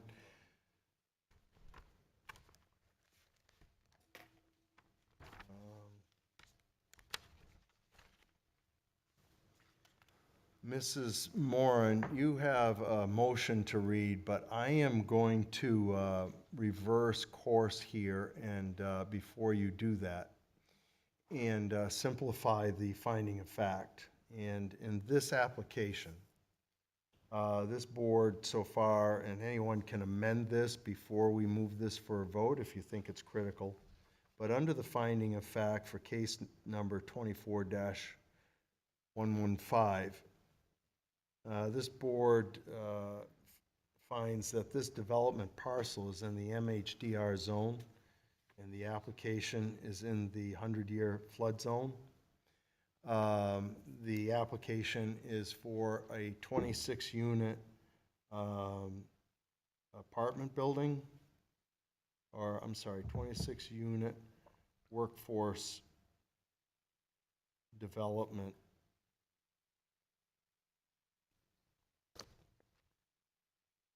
parcel. Of course, the board also includes all facts found in the meeting minutes for this application, incorporates all meeting minutes into its finding of facts and decisions. So as we get through these, before we move them for a vote, if anyone wishes to amend the finding of fact any further, let's just want to make that known. So that, in that case, let's move to the reading of the motions. And in the first instance, Mrs. Moran, you have a motion to read. And if you wish to share that with other members of the board to read the 5, you're welcome to do so. But the first one up is the floodplain. If you would indulge us, please. Thank you. I make a motion on case number 24-115, 19 Elm Street Development, LLC, owner, Town of Derry, to grant a variance to the terms of Article 9, Sections 165-73 of the Town of Derry zoning ordinance to allow the construction of a 26-unit multifamily structure, workforce housing, with an access driveway and 39 parking spaces, which will include the construction of parking spaces within the Conservation Corridor Overlay District 100-year flood zone at 19 Elm Street, parcel ID 29128, zoned MHDR, as presented with the following conditions. We have 3. 1, subject to obtaining all state and town permits and inspections. 2, subject to planning board approval. 3, subject to TRC approval. And that concludes the reading of the motion. I need a second. Second. Mr. Donlin seconds that motion. And whereas the finding of fact has already been read, and I've heard no amendments to it on this regarding the floodplain issue, let's all in favor of moving that motion for a vote, say aye. Aye. Any opposed? All right, Mrs. Moran, Chair, I vote yes. Mr. Donlin, Yes. Mr. Dietzel, Yes. and Mr. Obimba, Yes. and the chair will make that unanimous as well. So that floodplain relief has been granted. We have a motion for setbacks, Mrs. Moran, if you'd like, unless you would like to pass this along to someone else. If I don't mind. Okay. I make a motion on case number 24-115, 19 Elm Street Development, LLC, owner, Town of Derry, to grant a variance to the terms of Article 3, Section 165-10, Article 6, Sections 165-45.b.2.d of the Town of Derry zoning ordinance to allow the construction of a 26-unit multifamily structure, workforce housing with an access driveway and 39 parking spaces, which will have less than the required front and side building setbacks at 19 Elm Street, parcel ID 29128, zoned MHDR, as presented with the following conditions. We have two. 1, subject to obtaining all state and town permits and inspections. 2, subject to planning board approval. And that concludes the reading of the motion. I need a second, please.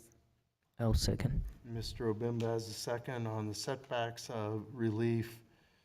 Finding of facts have already been read into the record. All in favor of moving this for a vote, say aye.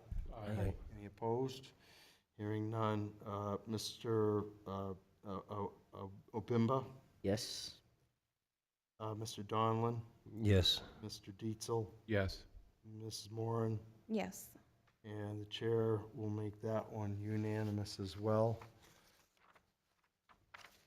To setbacks, and Mrs. Moran, you have a motion to read on that. I do. I make a motion on case number 24-115, 19 Elm Street Development, LLC, owner, Town of Derry, to grant a variance to the terms of Article 6, Sections 165-45.b.2.a of the Town of Derry zoning ordinance to allow the construction of a 26-unit multifamily structure, workforce housing with an access driveway and 39 parking spaces, which will exceed the density requirement at 19 Elm Street, parcel ID 29128, zoned MHDR, as presented with the following conditions. We had two. 1, subject to obtaining all state and town permits and inspections. 2, subject to planning board approval. And that is, I need a, I don't know my next word. That concludes the reading of the motion. I need a second. Mr. Dietzel, Yes. second, please. Oh, second. Thank you. Mr. Dietzel has a second. Finding of fact has already been produced and read into the record, so all in favor of moving this for a vote, say aye. Aye. Aye. Any opposed? Hearing none. Mrs. Moran? Chair, I vote yes. Okay. Mr. Donlin? Mr. Dietzel? Yes. Mr. Obimba? I vote no. No? I think I understand where we're going and the hardship, but I feel like it's a excessive request On the density. on the density, yes. Cite your objection again, if you would, please. I'll cite an excessive request, fails to meet the spirit of the ordinance as is written. Very good.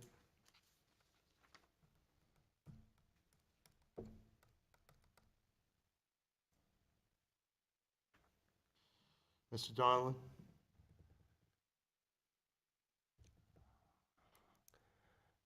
Chair always votes last. Yes, I know. I'm just struggling with the parking thing.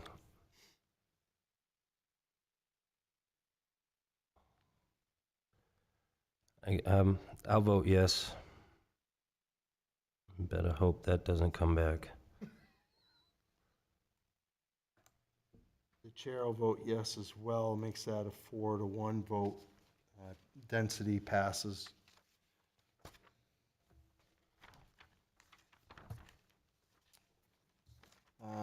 You have setback, Building height is next.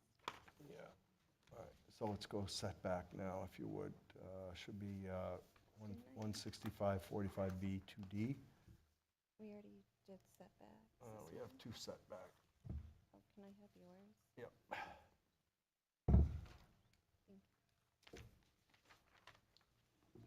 B2D, what is that one? B2D, hang on. She accepted both setbacks in that first motion. Yes, you did. Yes, written that way.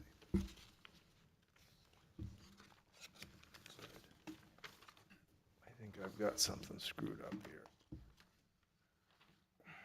I think because the front and side is in one motion instead of 2. Okay. So floodplain, density, setback, building height, Is last, yeah. but we had 2 setbacks. But it's in one motion. Got it, you're right, I see it, okay, thank That's you. on the record. Got it, I'm with you. Okay, All right, so now we're back to building height. yes. I make a motion on case number 24-115, 19 Elm Street Development, LLC, owner, Town of Derry, to grant a variance to the terms of Article 6, Sections 165-45.b.2.e of the Town of Derry zoning ordinance to allow the construction of a 26-unit multifamily structure, workforce housing, with an access driveway and 39 parking spaces, which will exceed the allowed building height requirement at 19 Elm Street, parcel ID 29128, zoned MHDR, as presented with the following conditions. We have 2. 1, subject to obtaining all state and town permits and inspections. 2, subject to planning board approval, and that concludes the reading of the motion. I need a second. Second. Mr. Dietzel seconds. And the finding of fact has been read into the record for this entire application. No amendments or gestures of change have been made, and all in favor of moving this for a vote, say aye. Aye. Aye. Any opposed? Mr. Obimba, I vote yes, the height. Mr. Dietzel, Yes. Mr. Donlin, Yes. Ms. Moran, Yes. and the chair will make that unanimous, 5-0 on the building height. We have all covered all the application relief requests for this, so gentlemen, congratulations. And of course, anybody who has aggrieved by this has 30 days to ask this board for a review or reconsideration. After that, recourse would be to the Superior Court or the Housing Appeals Board, right? Okay, very good. Thank you Have a very good much. evening. Thank you very much for your review. Have a good evening. You too.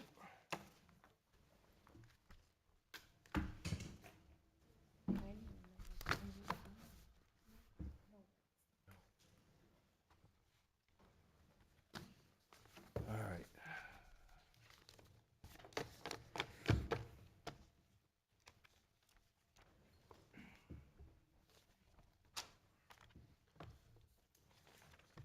Mr. Chair. Yes, Can we take 2? We can. We'll recess, Mr. Preventure, if you would. Of course, please. Mr. Chair. 3 minutes. 3.5. All right, thank you.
Okay, very good, thanks, we're back.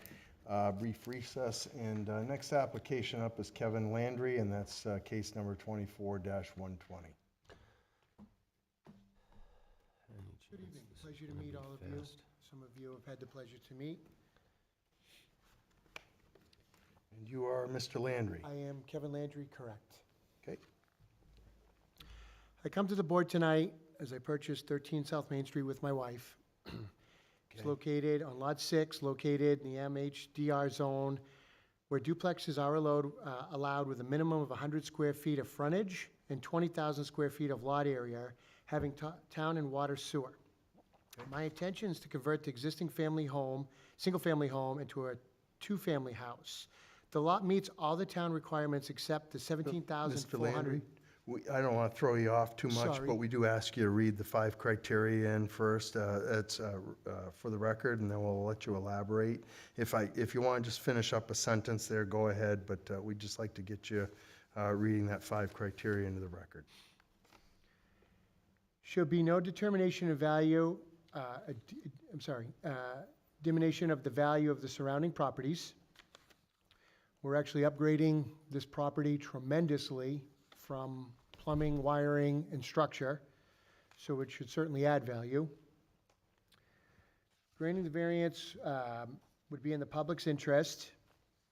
It doesn't really hurt anybody in the area, as it is surrounded by multifamily units. Hardship must exist which inherits the land in question.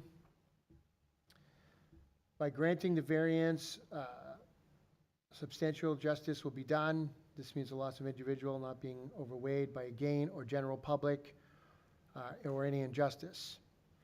The use must be contrary to the spirit and intention of the ordinance. Mr. Landry, what are you reading? Are Are you reading the 5 criteria I believe on that your was, sorry. application? Let me grab the application, I apologize. Just as you've written it, if you would, please. Starting with number 1. Do you have that, or do you want us to provide you with a copy? I thought it was organized, I deeply apologize. That's all right. I may have to grab that from you, sir, I'm so sorry. Mr. Wentworth, do you have an extra spare copy over there of the application as Mr. Landry's presented? I do believe I have it right here, I Okay, apologize. all right, good enough, thank All you. set? And go ahead, Mr. Landry. The variance will correct town application 5, so I can read the. Variance will not be contrary to the public's interest. The lot is in a zone that allows multifamily. The lot has town water and sewer with adequate area for a duplex with associated parking. The spirit of the ordinance is observed because the proposal use fits the criterias in the surrounding of the neighborhood. Substantial justice is done because the lot is adequate to support proposed use without causing harm to the public. The values of surrounding properties are not diminished because the existing house is undergoing substantial renovations that will increase the property value. Thus, the values of surrounding properties will not be diminished. Literal enforcement of the provisions of ordinance will result in an unnecessary hardship. For purposes of the subparagraph, unnecessary hardship means that the owning of the specific conditions of the property distinguish in others' properties in this area. No fair or substantial relationships exist between the general public purposes or ordinance provisions of the specific application or the provisions of the property. You have one segment left there. Excuse me, sir? You have one segment left there on the second page. And B, if the criteria subgraphic A are not established, an unnecessary hardship will be deemed to exist if only the owning special conditions of the property distinguished from other properties in the area. Property cannot be reusable, used in a strict conformance with the ordinance or the variance, and therefore necessary to enable a reasonable use of it. This is the property that's all gutted out, and you've extended the end of it, is that correct? Yes, sir, that is correct. Okay. And so what were your intentions with this when you purchased it? Well, initially, when we originally purchased it, we were gonna rebuild it, rehab it, and end up, using it as investment property. Okay. However, the earth was higher than the actual house. The water ran through all the windows, so the entire sills were rotted. The whole bottom skirt of the house was rotted. The wiring was all far outdated. It was all cloth-covered wiring. And all the plumbing was actually leaking throughout the entire house. Okay. Mr. Chair? Yes, sir. Pardon me, if we could just ensure a little closer proximity to the microphone for the people at home. Me too? No, for our guests. All of us, Mr. Landry, have to get closer to our microphone, apparently. Did you add to the end of the building? Yes, sir. We added 10 feet to the left side of the property What was the purpose of that? to even out the square footage of the unit, of the house. Okay. You removed the driveway, as I recall. We did remove the driveway. The driveway was sloped at about a 30-degree angle right into the garage. Every single time that we were there, we fortunately were there during I think the one snowstorm we got this year. The water was just running right into the garage. Yeah, I've looked at that house for years and just thought, God, that's got to be the most horrible design to have to do, that every time that it rains, you get funneling in of water there. There was, if you can recall, there was 2 actual brick retaining walls. We do see They were it. both collapsing, and both of them are actually pushing in all the framing of the garage. Yeah. So in your idea of the investment property, what was your intentions with it? Well, initially, when we first looked at it, was to make an investment property, redo it, rehab it, and sell it. I see, okay. Once we realized the amount of work involved to bring it to code, we then processed. So I had a brief meeting with Bob. I've had a meeting with DOT. I talked to engineering, to then turn it into a duplex and utilize its footprint. Feel free to elaborate any further, if anything else. Yeah, I know I kind of threw you off there, but No, we I apologize. stay to our protocols as best we can, but feel free, you have, So the house was built, I believe, sometime in the early 40s to late 40s to early 60s. I don't recall the exact date. I apologize. The pins were put in. I did hire a surveyor to go out and restake all the properties. I submitted a drawing with all of your packets, and the gentleman, and I apologize, I am assuming the prior owner, before he passed, did rock walls from all the old pins all the way around his property. So there's this little retaining wall that he graciously placed all the rocks connecting existing property pins. When the surveyor came out, that was the area that was 17,400 square feet, which fell short of the 20,000 square feet. However, I'd like to note to the board that those property pins are 16 feet off the road. Initially, the engineer told me that he had to stake them because there was a 66-foot right-of-way for the state, because it was a state DOT road. I've talked to DOT. They said it falls under, they really don't, that right-of-way is there. I had a conversation with Bob about it, and we understand it's more of a right-of-way than a lack of properties. We still have to maintain it. The driveways would have to be plowed. The 16 feet I have in the checkered area, or from the wall to the road, there's actually 16 feet by the 181 of frontage. If you include that area, we're over the 20,000 square feet required by the town. I can't speculate other than those pins are exactly 66 feet from the center of the road. So for some reason, at some point, that's how the property was configured. But we would maintain in front of that rock wall.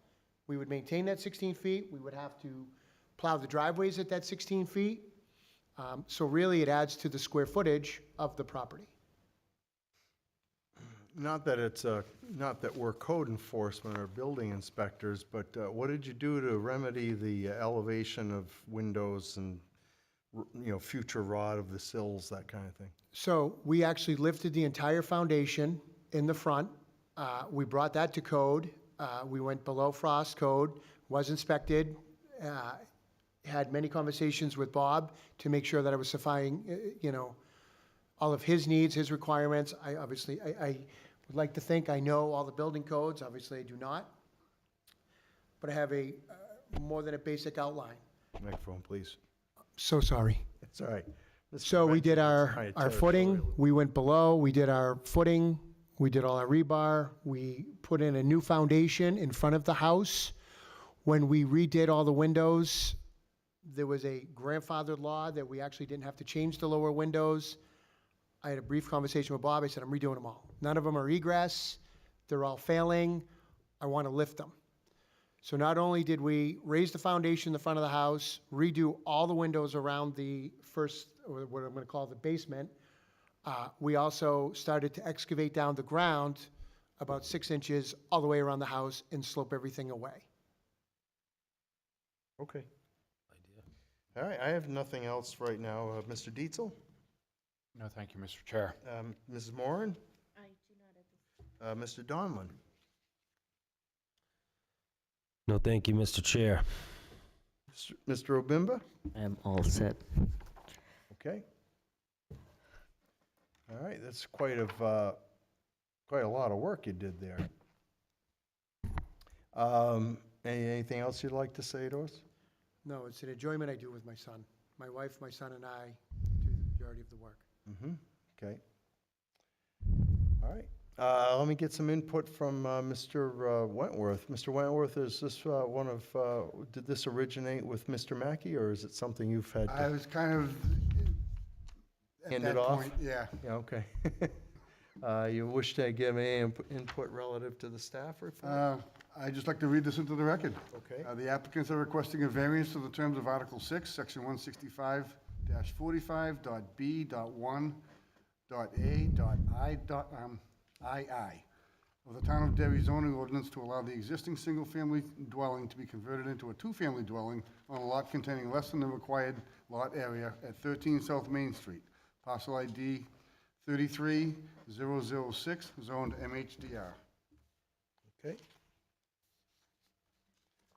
And whereas this was handed off to you, I would suspect any other conversation relative to this application would be out of your realm. So that being said, we can, let's go to public, see what's out there. Make a call to the public on this matter. You'll see the phone numbers posted on the screen for anyone who is remote that would like to chime in and heard their any thoughts regarding this application. In the event you wish to call in remotely, the phone number is 646-558-8656, and at the prompting, please enter the meeting ID number 323-908-909. 140. Likewise, for anyone in the room that would like to speak favorably to this application, this would be your opportunity to come forward. Seeing no gestures from within the room, and anybody out there, Mr. Preventure? Seeing none, rise online, Mr. Chair. All right, very good. If there's a technical problem and you wish to call in, you can call 845-5585, and the clerk will help route you through. That also pertains to anybody who wishes to speak in opposition to this application. This would be your opportunity to be heard both here in the room and remotely. The phone number is 646-558-8656. Again, and the meeting ID number is 323-909-140. Seeing anybody out there, Mr. Preventure? Seeing none, Mr. Chair. All right, so we'll presume that we've met the statute regarding public input for this matter. And if no one else has anything to say, we can go into deliberation. Actually, Mr. Chair, I do have a question for Mr. Wentworth real quick. Please feel free. I'm trying to recall, do we need to do anything to address the double curb cut? The double, On a that state- would be a state road that's No, not a deal. It would not be a town issue. Yeah, you'd have to check with the state. Very good. Excuse me, sir. Yes, sir. So I did talk to Scott Looney from DOT, and he said because of the zoning of it being family, it actually goes back to Derry, that they have no say whatsoever of the existing curb cuts. Okay. Mr. Dietzel, did you want to say something? I'm all set, thank you, Mr. Chair. Okay. And to clarify, I don't have any problem with the double curb cut. I just wanted to make sure we were dealing with it if we needed to, Okay. clerically. And I will make sure that all permit are 100%.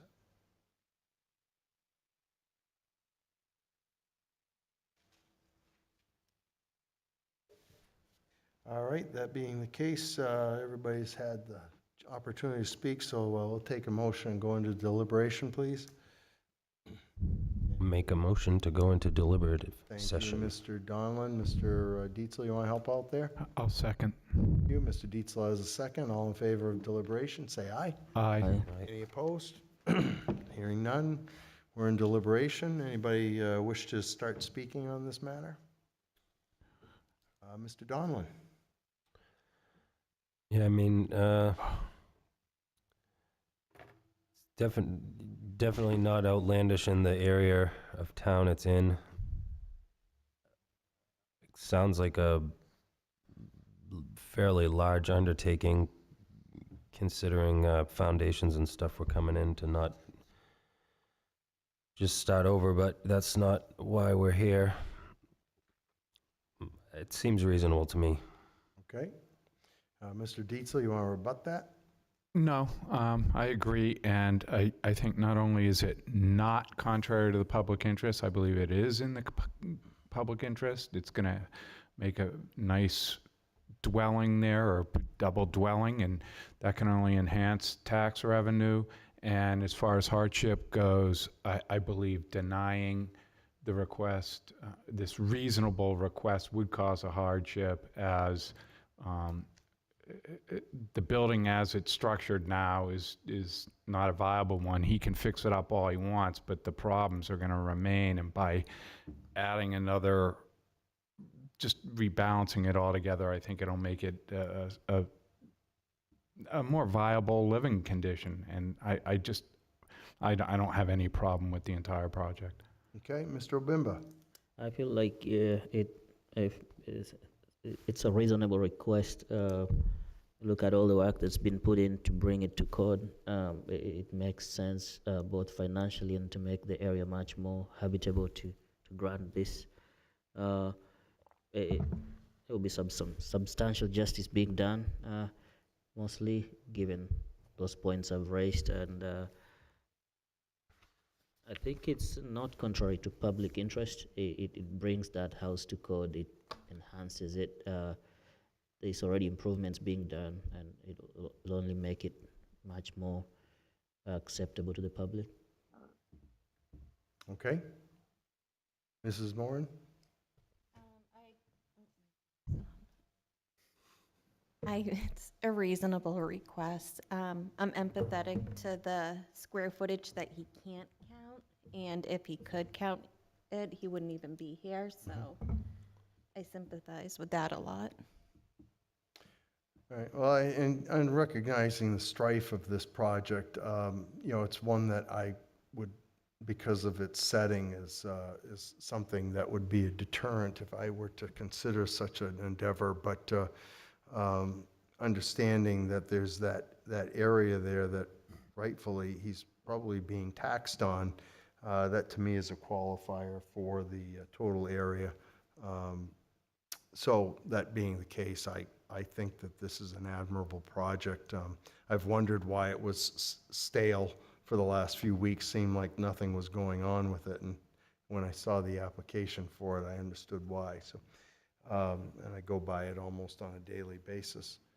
So it seems like a reasonable request to me. It's not something that's out of the ordinary. You know, it's a conforming use. So. Seemingly, it seems reasonable to me. So That being said, let's structure the motion. We have a subject to obtaining all town and state permits and inspections. And Mr. Donlin raises the question of the curb cut, I think, and that's not really an issue, and the state doesn't really want to have a say in it. So I don't see that to be a separate issue. Are there any other issues that somebody would want to add as a condition to this application? Seeing no gestures.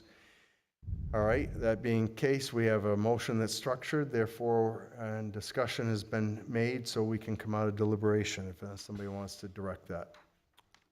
Make a motion to come out of deliberative session. Mr. Donlin has that motion. Who wants to help out? I'll second the motion. Mr. Dietzel has a second.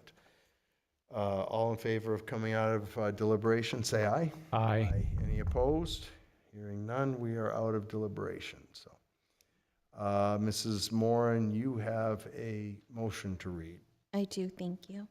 I make a motion on case number 24-120, Kevin Landry, to grant a variance to the terms of Article 6, Section 165-45.b.1.a.ii of the Town of Derry zoning ordinance to allow the existing single-family dwelling to be converted into a two-family dwelling on a lot containing less than the required lot area at 13 South Main Street, parcel ID 33006, zoned MHDR, as presented with the following conditions. We have one, subject to obtaining all state and town permits and inspections.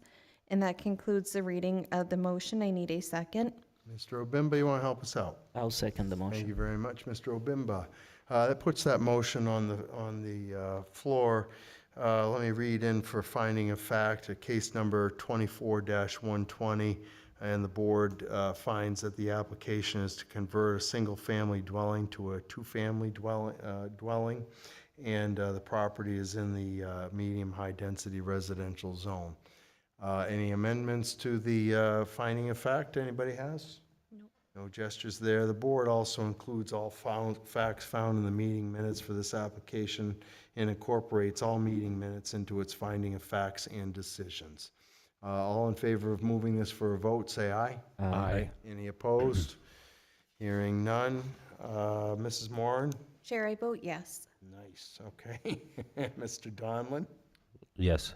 Mr. Dietzel? Yes. And Mr. Obimba? Yes. And the chair will make that unanimous by a vote of 5-0. Mr. Landry, you've been approved for that. Anybody aggrieved by this decision has 30 days to ask this board for rehearing. Otherwise, recourse would be to Superior Court or the Housing Appeals Board. So congratulations and good luck with your project. Thank you all for your time. One quick side note, in the midst of taking the house apart, we found volume 1, number 1 of Derry News. Wow. Wow. And volume 2, number 1. No kidding. From July 1947 and 48. So I don't know if anybody in the town, any of the historical, Yeah, They're I'd pretty like good shape. I'd like to take those if I may. Where are you going to go with them? I'm gonna go to the historical people. I'm friends with Karen.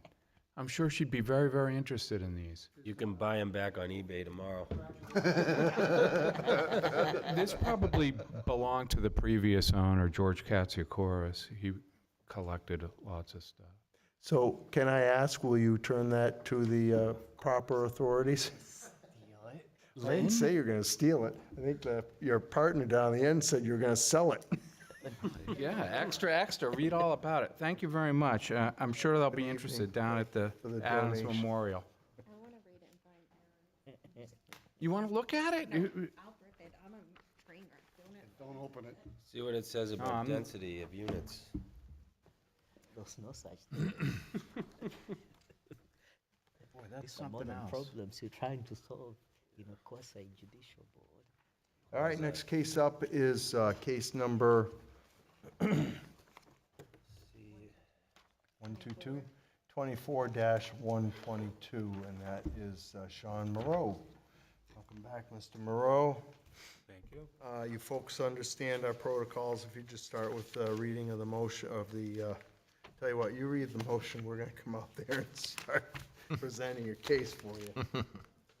Read your application, 5 criteria, all right? I'm trying to get rid of my job to everyone tonight.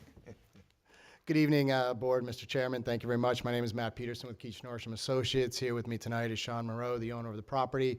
I want to first apologize for us not asking for this at February 24th, but this was something that I had no knowledge and saw coming forward after we asked for the variance to build a single family behind this lot back in February with you. First, I'll go through the criteria, as Mr. Chairman has asked. The variance will not be contrary to public interest because the requested variance is not expected to be contrary to public interest, as it will not alter the essential character of the neighborhood, threaten public health, safety, or welfare, or otherwise injure public rights. The parcel was previously merged by the town, then unmerged over the past 2 years with the abutting parcel, map 2, lot 57-1, which was granted a variance in February of 2024 to permit residential use. The current use of the subject parcel is residential. However, single-family and two-family duplexes are categorized as separate uses. The two-family duplex is not permitted in the Industrial 1 district, therefore conversion of the dwelling is not permitted without this variance tonight. The subject parcel is surrounded by residential uses, several of which are also located entirely within the industrial district. Additionally, map 2, lot 60, a nearby parcel to the south, here, red roof.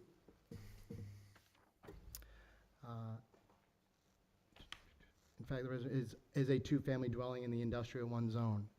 In fact, the residential uses were permanent within the district up until the 1990s. It is in the public's best interest to determine the most suitable uses for the neighborhood. Therefore, based on the character of the neighborhood and surrounding land use, it would appear that a two-family residential dwelling would be more appropriate for this parcel than any other industrial uses currently permanent in the zoning district. Number 2, the spirit of the ordinance is observed because the spirit of the ordinance is the spirit and intent is derived from the purpose listed in section 165-3 of the Town of Derry zoning ordinance. The main purpose of regulations promote health, safety, and general welfare of the community. This can be done by lessening congestion on streets, ensuring a safe environment, preventing overcrowding of land, proper use of natural resources, and giving reasonable consideration to, among other things, the character of the area involved and its particular suitability for particular uses, as well as with a view to conserving the value of the buildings and encouraging the most appropriate use of land throughout the municipality. In order to select the most appropriate use of the property, the neighborhood and abutting parcels must be evaluated to determine what uses will be complementary and consistent with the essential character. The neighborhood in question is largely residential in nature. The subject parcel is surrounded by residential uses, several of which are located entirely within the industrial district, also with a two-family in it. Therefore, the proposed use is consistent with the character of the neighborhood and therefore aligns with the above-mentioned purpose of the spirit of the ordinance. Number 3, substantial justice is done. Substantial justice defined by fair and proper administration of laws. If granting the variance would allow relief of a reasonable request by the applicant while not adversely impacting the general public, then substantial justice has been done. The current use of the property is residential, consisting of a single-family dwelling with an ADU. The applicant is proposing to convert the existing dwelling into a two-family residence. The proposal is consistent with the essential character of the neighborhood, as the surrounding area is largely residential and developed with both single-family and two-family dwellings. This reasonable request is not expected to adversely impact the public. Therefore, substantial justice will be done by granting the variance. Number 4, the values of surrounding properties are not diminished because the proposed residential use is consistent with the essential character of the surrounding areas. Conversion of the property to two-family residence in a largely resident neighborhood is not expected to negatively impact the values of surrounding properties. This is also an existing ADU, as you said, so the uses as you see it from the street would not change with the granting of this variance. You'd still see the same thing as you drove by the property now or later. And then number 5, literal enforcement of the provision of the ordinance will result in unnecessary hardship. The parcel was previously developed with an existing single-family home with an accessory dwelling unit. Per the zoning regulations of section 165-25, owner occupancy must occur in either the primary or accessory dwelling unit. The applicant is currently living on the property, but intends to move into the abutting property at map 2, lot 57-1, as it was granted a variance on February 15, 2024, to permanent residential use and is better suited for the applicant's needs. Since the applicant no longer resides at the dwelling, the existing ADU restricts the applicant's ability to utilize the property in the current condition, changing the property to a duplex two-family with the applicant to utilize the structure as exists today and not have to sell it. Mainly, we're here today because he would have to sell it as a single family with an ADU. He's literally moving 20 feet behind it, so he's pretty much on property and would like to keep it as a duplex if possible. The proposed use is a reasonable one. The proposed use is a reasonable one. The current use of the property is residential. The applicant is seeking to convert the existing single-family dwelling with an ADU to a duplex, two-family resident. The proposal is consistent with the essential character of the neighborhood and surrounding areas, largely residential developed with single family. And this is due to the fact that resident uses were allowed in the industrial district up until the 1990s. Therefore, we believe the variance that we're asking is a reasonable request. Just, Mr. Chairman, to add a few things to this, like I said, I wish I had known back in February about this, because we were pretty adamant that when we went to staff to talk about putting an industrial building back then, they thought building a residential use behind here instead of an industrial building, for all the reasons we talked to back in February, made sense. And he had every intention of moving into this building back then, but never realized that once he leaves the building out front, he either has to sell it, like I said, as a single family with an ADU, or come here, and that's why we're here asking for relief to allow it to be a duplex. He has a current tenant in there that moved in September of last year with a 2-year lease. So they've got about another 1.5 years left on their lease. If he was having to move into his other place, he'd have to kick them out and sell the unit. So we think this makes sense in the area here. Again, I wish I'd come at the time. I wasn't trying piecemeal in front of the board here. I honestly didn't even see this coming until he called me a couple weeks ago and said, no, I'm kind of in a quandary here. What can we do? So that's why we're here tonight. Well, this property had a lot of extensive upgrades to it back about 2 years ago, right? He redid everything, basically took it down to one wall and then built that whole thing back up with the 2 units that were there. Yes, sir. Yeah, and this is, Mr. Moreau was current owner at the He was time. the one who did it all, yes. So what was the design or the purpose and the intent of doing that at that time with an ADU? At that time, he was living on, he wanted to create that, and he wanted to build a 50 by 50 industrial building behind it to sell what we talked about, the containers and stuff like that. He picks up stuff in the seaport, transports it wherever it needs to go, and that kind of stuff there. So at the time, he thought, I could sell containers here, it's industrial zoned. We went and kind of did that. He was going to build a 50 by 50 garage out back and do that, and everybody kind of said, well, you know, you're going to have to start looking at drainage, you're going to have to start looking at the surrounding areas. You had a lot of residential that have been there for a while. He's friends with a lot of the neighbors. So with comments with staff and stuff like that is why he went the opposite direction, and why, if you look at the plans here, he's under construction right now with the back unit that's there. Go ahead. It was just my intention is live where I'm living now in the ADU, rent the other side out, and build that garage. It was actually going to be, if I was going to do it, 2 50 by 50 units. It's a much better fit building another residential home. We all sat down, talked about it with Bob Mackey and Bob and even the town engineer. Everybody was in agreement, and getting to know the neighbors, they're great. It's one of the best areas I've lived in, and I've owned a lot of, I've bought and sold a lot of property, and I just thought it was a better fit. I'm not even gonna bring my truck and trailer there anymore. I'm just gonna bring my tractor.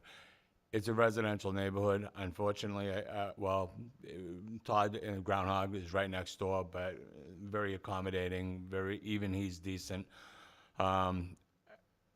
I built the house out back. It's gonna make sense for me to live out there. Obviously, I can't live in both houses. I did a ton of work. Anybody that's in the area that has driven by knows that anything that I tell you that I'll do, I do, and I get it looking nice, and I follow it all the way through, like I'm doing with the property out back. But that was my intention, is to live in the house out front like I'm doing currently, rent the other side out, and have the commercial building out back. But once I got to know the neighbors, it just was a much better fit to put residential back there. Okay. Does, how is the parking on that piece going to work out? It's a narrow driveway in front. No, the driveway was completely done. It's 100 feet by 24 wide. You could fit probably about 8, 9, 10 cars in there. For the house that you're, with the ADU? The existing house. Oh, The existing house? We're talking about 2 Bowers Road or the building out back? Two. 2 Bowers Road, yes. That had a brand new driveway. It's 24 wide by about 100 feet long. Okay. It's more than enough room. I have 2 cars up at the top. You could probably put another 6 in there if you needed to. Yeah, so both tenants will park in that one parking area? Yep, one, and if you get 2 cars for each family, there's more than enough room. You stay to the left for the left side, stay to the right for the right side. Okay. And it was, all separate utilities. There's nothing you have to do. It's just paperwork, really. Yeah, and it's more inquiry. We don't restrict parking at this board, but perhaps, Mr. Wentworth, if you want to help us out on this one, any staff input? Is this another baton that was handed to you to see through? They're all batons at this point. Okay. But how does parking work with a multifamily like this? Oh, it's still based upon number of bedrooms, number of vehicles per bedroom, 1.5 vehicle per bedroom. So as long as that's met, he can do that by right. More than enough, yeah. Otherwise, he's before you. All right. So, relative to this request, and this relief, does Mr. Moreau have to come back to you for a permit on this at all, for a two-family? For a two-family, obviously any construction work he does requires a permit. It's all done. But, yeah, we're talking All done. going It's already forward. been signed on. I've got Yeah. the certificate of occupancy already. Yep. So instead of it being called a single family with an ADU, it would be called a multifamily. There's nothing that needs to be done. Everything's brand new. Yeah, what are the ADU requirements for parking with this? Are they different than just a standard? They are a little bit. It's still by bedroom, but with the ADU, they add an extra, I want to say quarter vehicle Yeah, okay. for the math purposes. All right. I guess my biggest thing is, does it calculate out that the parking can be established and worked out in this, in review? And I'm not committing you to it, but I don't understand the process that code enforcement or building department does with this, so, Once all this comes forward, it'll all be vetted. okay. Anybody else have any questions? Mr. Dietzel? No, thank you. Mr. Donlin? No, thank you. Mr. Obimba? No, Mr. Chair. Mrs. Moran? No, thank you. Okay. Does that complete your input, Mr. Wentworth, relative to this? Well, I've got 4 notes here that I'd like to read in. Okay. The applicant's requesting approval to convert an existing single-family dwelling with an ADU into a two-family. The property is located in the Industrial 1 zoning district, which doesn't allow for multifamily dwellings, therefore the variance is required. The lot serviced by private well and septic system, and there are pictures in the file for your review. Okay. I'm all set. All right. Let's make a call to public. Can you do that for me, Mrs. Moran? Sure. I'm going to write up this next document for this case. If you can bring us into, bring a public into it and for us, I would appreciate it. If you are in favor of this applicant, you can call 646-558-8656 or 312-626-6799 and enter meeting ID 323-909-140. And if you have trouble getting through, you can call 603-845-5585 and Ginny can help you. All right. Anybody standing up yet? Anybody Seeing none rise, Mr. Very Chair, online. Very good. Anybody in opposition to this application? Go ahead, carry that on, if you would, Ms. Moore. And if anyone is in opposition to participate in this meeting, you can be present or by dialing 323-909-140 or calling 646-558-8656 with meeting ID number 323-909-140. And if anyone has a problem, please call 845-5585. All right, very good.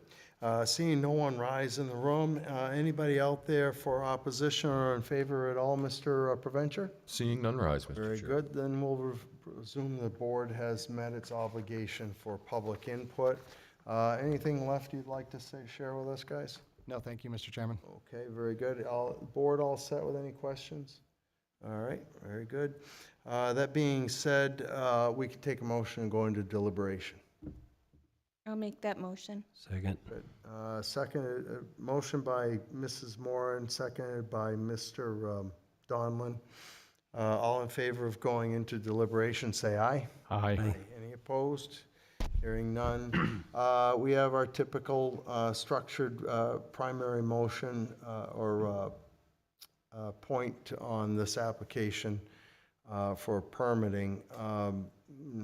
So I don't know if anybody else has anything they wish to add to this or not, or any discussion points. Anybody have any objection or support here they want to speak to specifically? Mr. Donlin, you all set? Yes, seems reasonable, Mr. Chair. Mr. Obimba? It's a reasonable request. Okay, and Mr. I agree, reasonable. Okay. I agree it's reasonable, and the location, like I said at the other meeting that they were at, having groundhog behind them definitely makes it tough, and if he's happy living there and renting it out, I understand. Okay, very good. So we have a motion that's already presented for the board, so if nobody has anything else, we can take a motion to come out of deliberation. I'll make that motion. Mr. Obimba has the motion, Mr. Dietzel Second. has a second. All in favor of coming out of deliberation, say aye. Aye. Any opposed? Hearing none. Ms.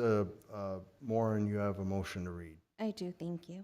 I make a motion on case number 24-122, Sean Moreau, to grant a variance to the terms of Article 6, Section 165-39.a of the Town of Derry zoning ordinance to allow the existing dwelling to be converted into a two-family dwelling at 2 Bowers Road, parcel ID 05027, zoned Industrial 1, as presented with the following conditions. We have one, subject to obtaining all state and town permits and inspections, and that concludes the reading of the motion. I need a second. Second. Mr. Donlin has a second. That motion's on the floor. Let's read in for the finding of fact, and it's case number 24-122. The application is to convert a single-family dwelling into an ADU, or with an ADU to a two-family, and the property is in the Industrial 1 zone. Anybody have any amendments to the finding of fact they'd like to add? Seeing no gestures there. All in favor of moving this for a vote, say aye. Aye. Any opposed? Hearing none. Mr. Obimba? I'll vote yes. Mr. Donlin? Yes. Mr. Dietzel? Yes. Mrs. Moran? Chair, I vote yes. All right, and the chair will make it unanimous by a vote of 5-0. Anybody aggrieved by this decision has 30 days to ask this board for a rehearing, otherwise recourse would be to Superior Court. Congratulations with your development. All right? Thank you very much. Have a good evening. Thank you, you too.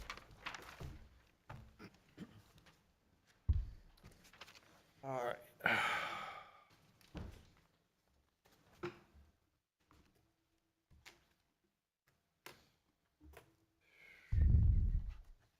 For other business, do you want to pick the summer schedule? We'll do summer schedule next meeting, Mrs. Rio. Summer schedule next meeting. I have 2 cases that have been submitted. No, summer schedule we'll discuss next meeting. If you want to discuss it next meeting, or you could do it this one, Uh, I can give you the dates. I know what, so the first Thursday is like 4th of July, so I would imagine we would do the 3rd. And I know Mr. Corbett and I both often ask for the first Thursday in August to be not chosen as well. We typically do the 3rd Thursday, so it would be July 18th. Okay. And then the August, I believe, 15th Do you want to, are you certain on that 15th, the August date? August 1st would be on a Thursday. The 8th is the second Thursday. The third Thursday would be August 15th. Okay. Are we comfortable with making this decision right now? Everybody? All right. Let's make that motion then. If you would, Mrs. Moran, Uh, for that. I make a motion on our summer 2024 schedule for July 18th and August 15th, 2024. Good. Can I have a second, please? Second. All right. Work for everybody? Discussion? Mr. Burgess doesn't go very far, and Mr. Corbett, if he's unhappy with it, it's Crystal's fault. So, anyway. Perfect. July 4th is on a Thursday, so we wouldn't meet that one anyway. I'm literally a genius. Okay. All right. All in favor of those summer dates, say aye. Aye. Any opposed? That's it. Okay, and we have no other business and no correspondence. Next up are the minutes for, we're going to leave the minutes tabled right now because Mr. Burgess, Mr. Corbett are not here, Yep. Mr. Tripp. and Mr. Tripp. So we'll leave those minutes tabled for now. All right? Okay? I'll make Yeah. a motion to table the May 2nd minutes, and what was the other date? May 16th. May 16th meeting minutes. Second. Good. Mr. Dietzel had the second. All in favor of that tabling of those minutes, say aye. Aye. Any opposed? Hearing none. Those are tabled. And you said you have 2 applications coming up already? Okay, very good. Next meeting is June, whatever, later in the month. The third And, Thursday. The third Thursday of June. And I'm not doing the math right now. It's the 20th. The 20th. All right, June 20th. And I have no other business. If no one else has any other business, we can take a motion to adjourn. I'll make a motion to adjourn. Thank you, Mr. Donlin. A second, please. I'll second. Mr. Dietzel has a second on adjournment. All in favor of adjournment, say aye. Aye. Aye. Any opposed? Hearing none. We're adjourned. Have a good evening, everybody. You're adjourned. I'm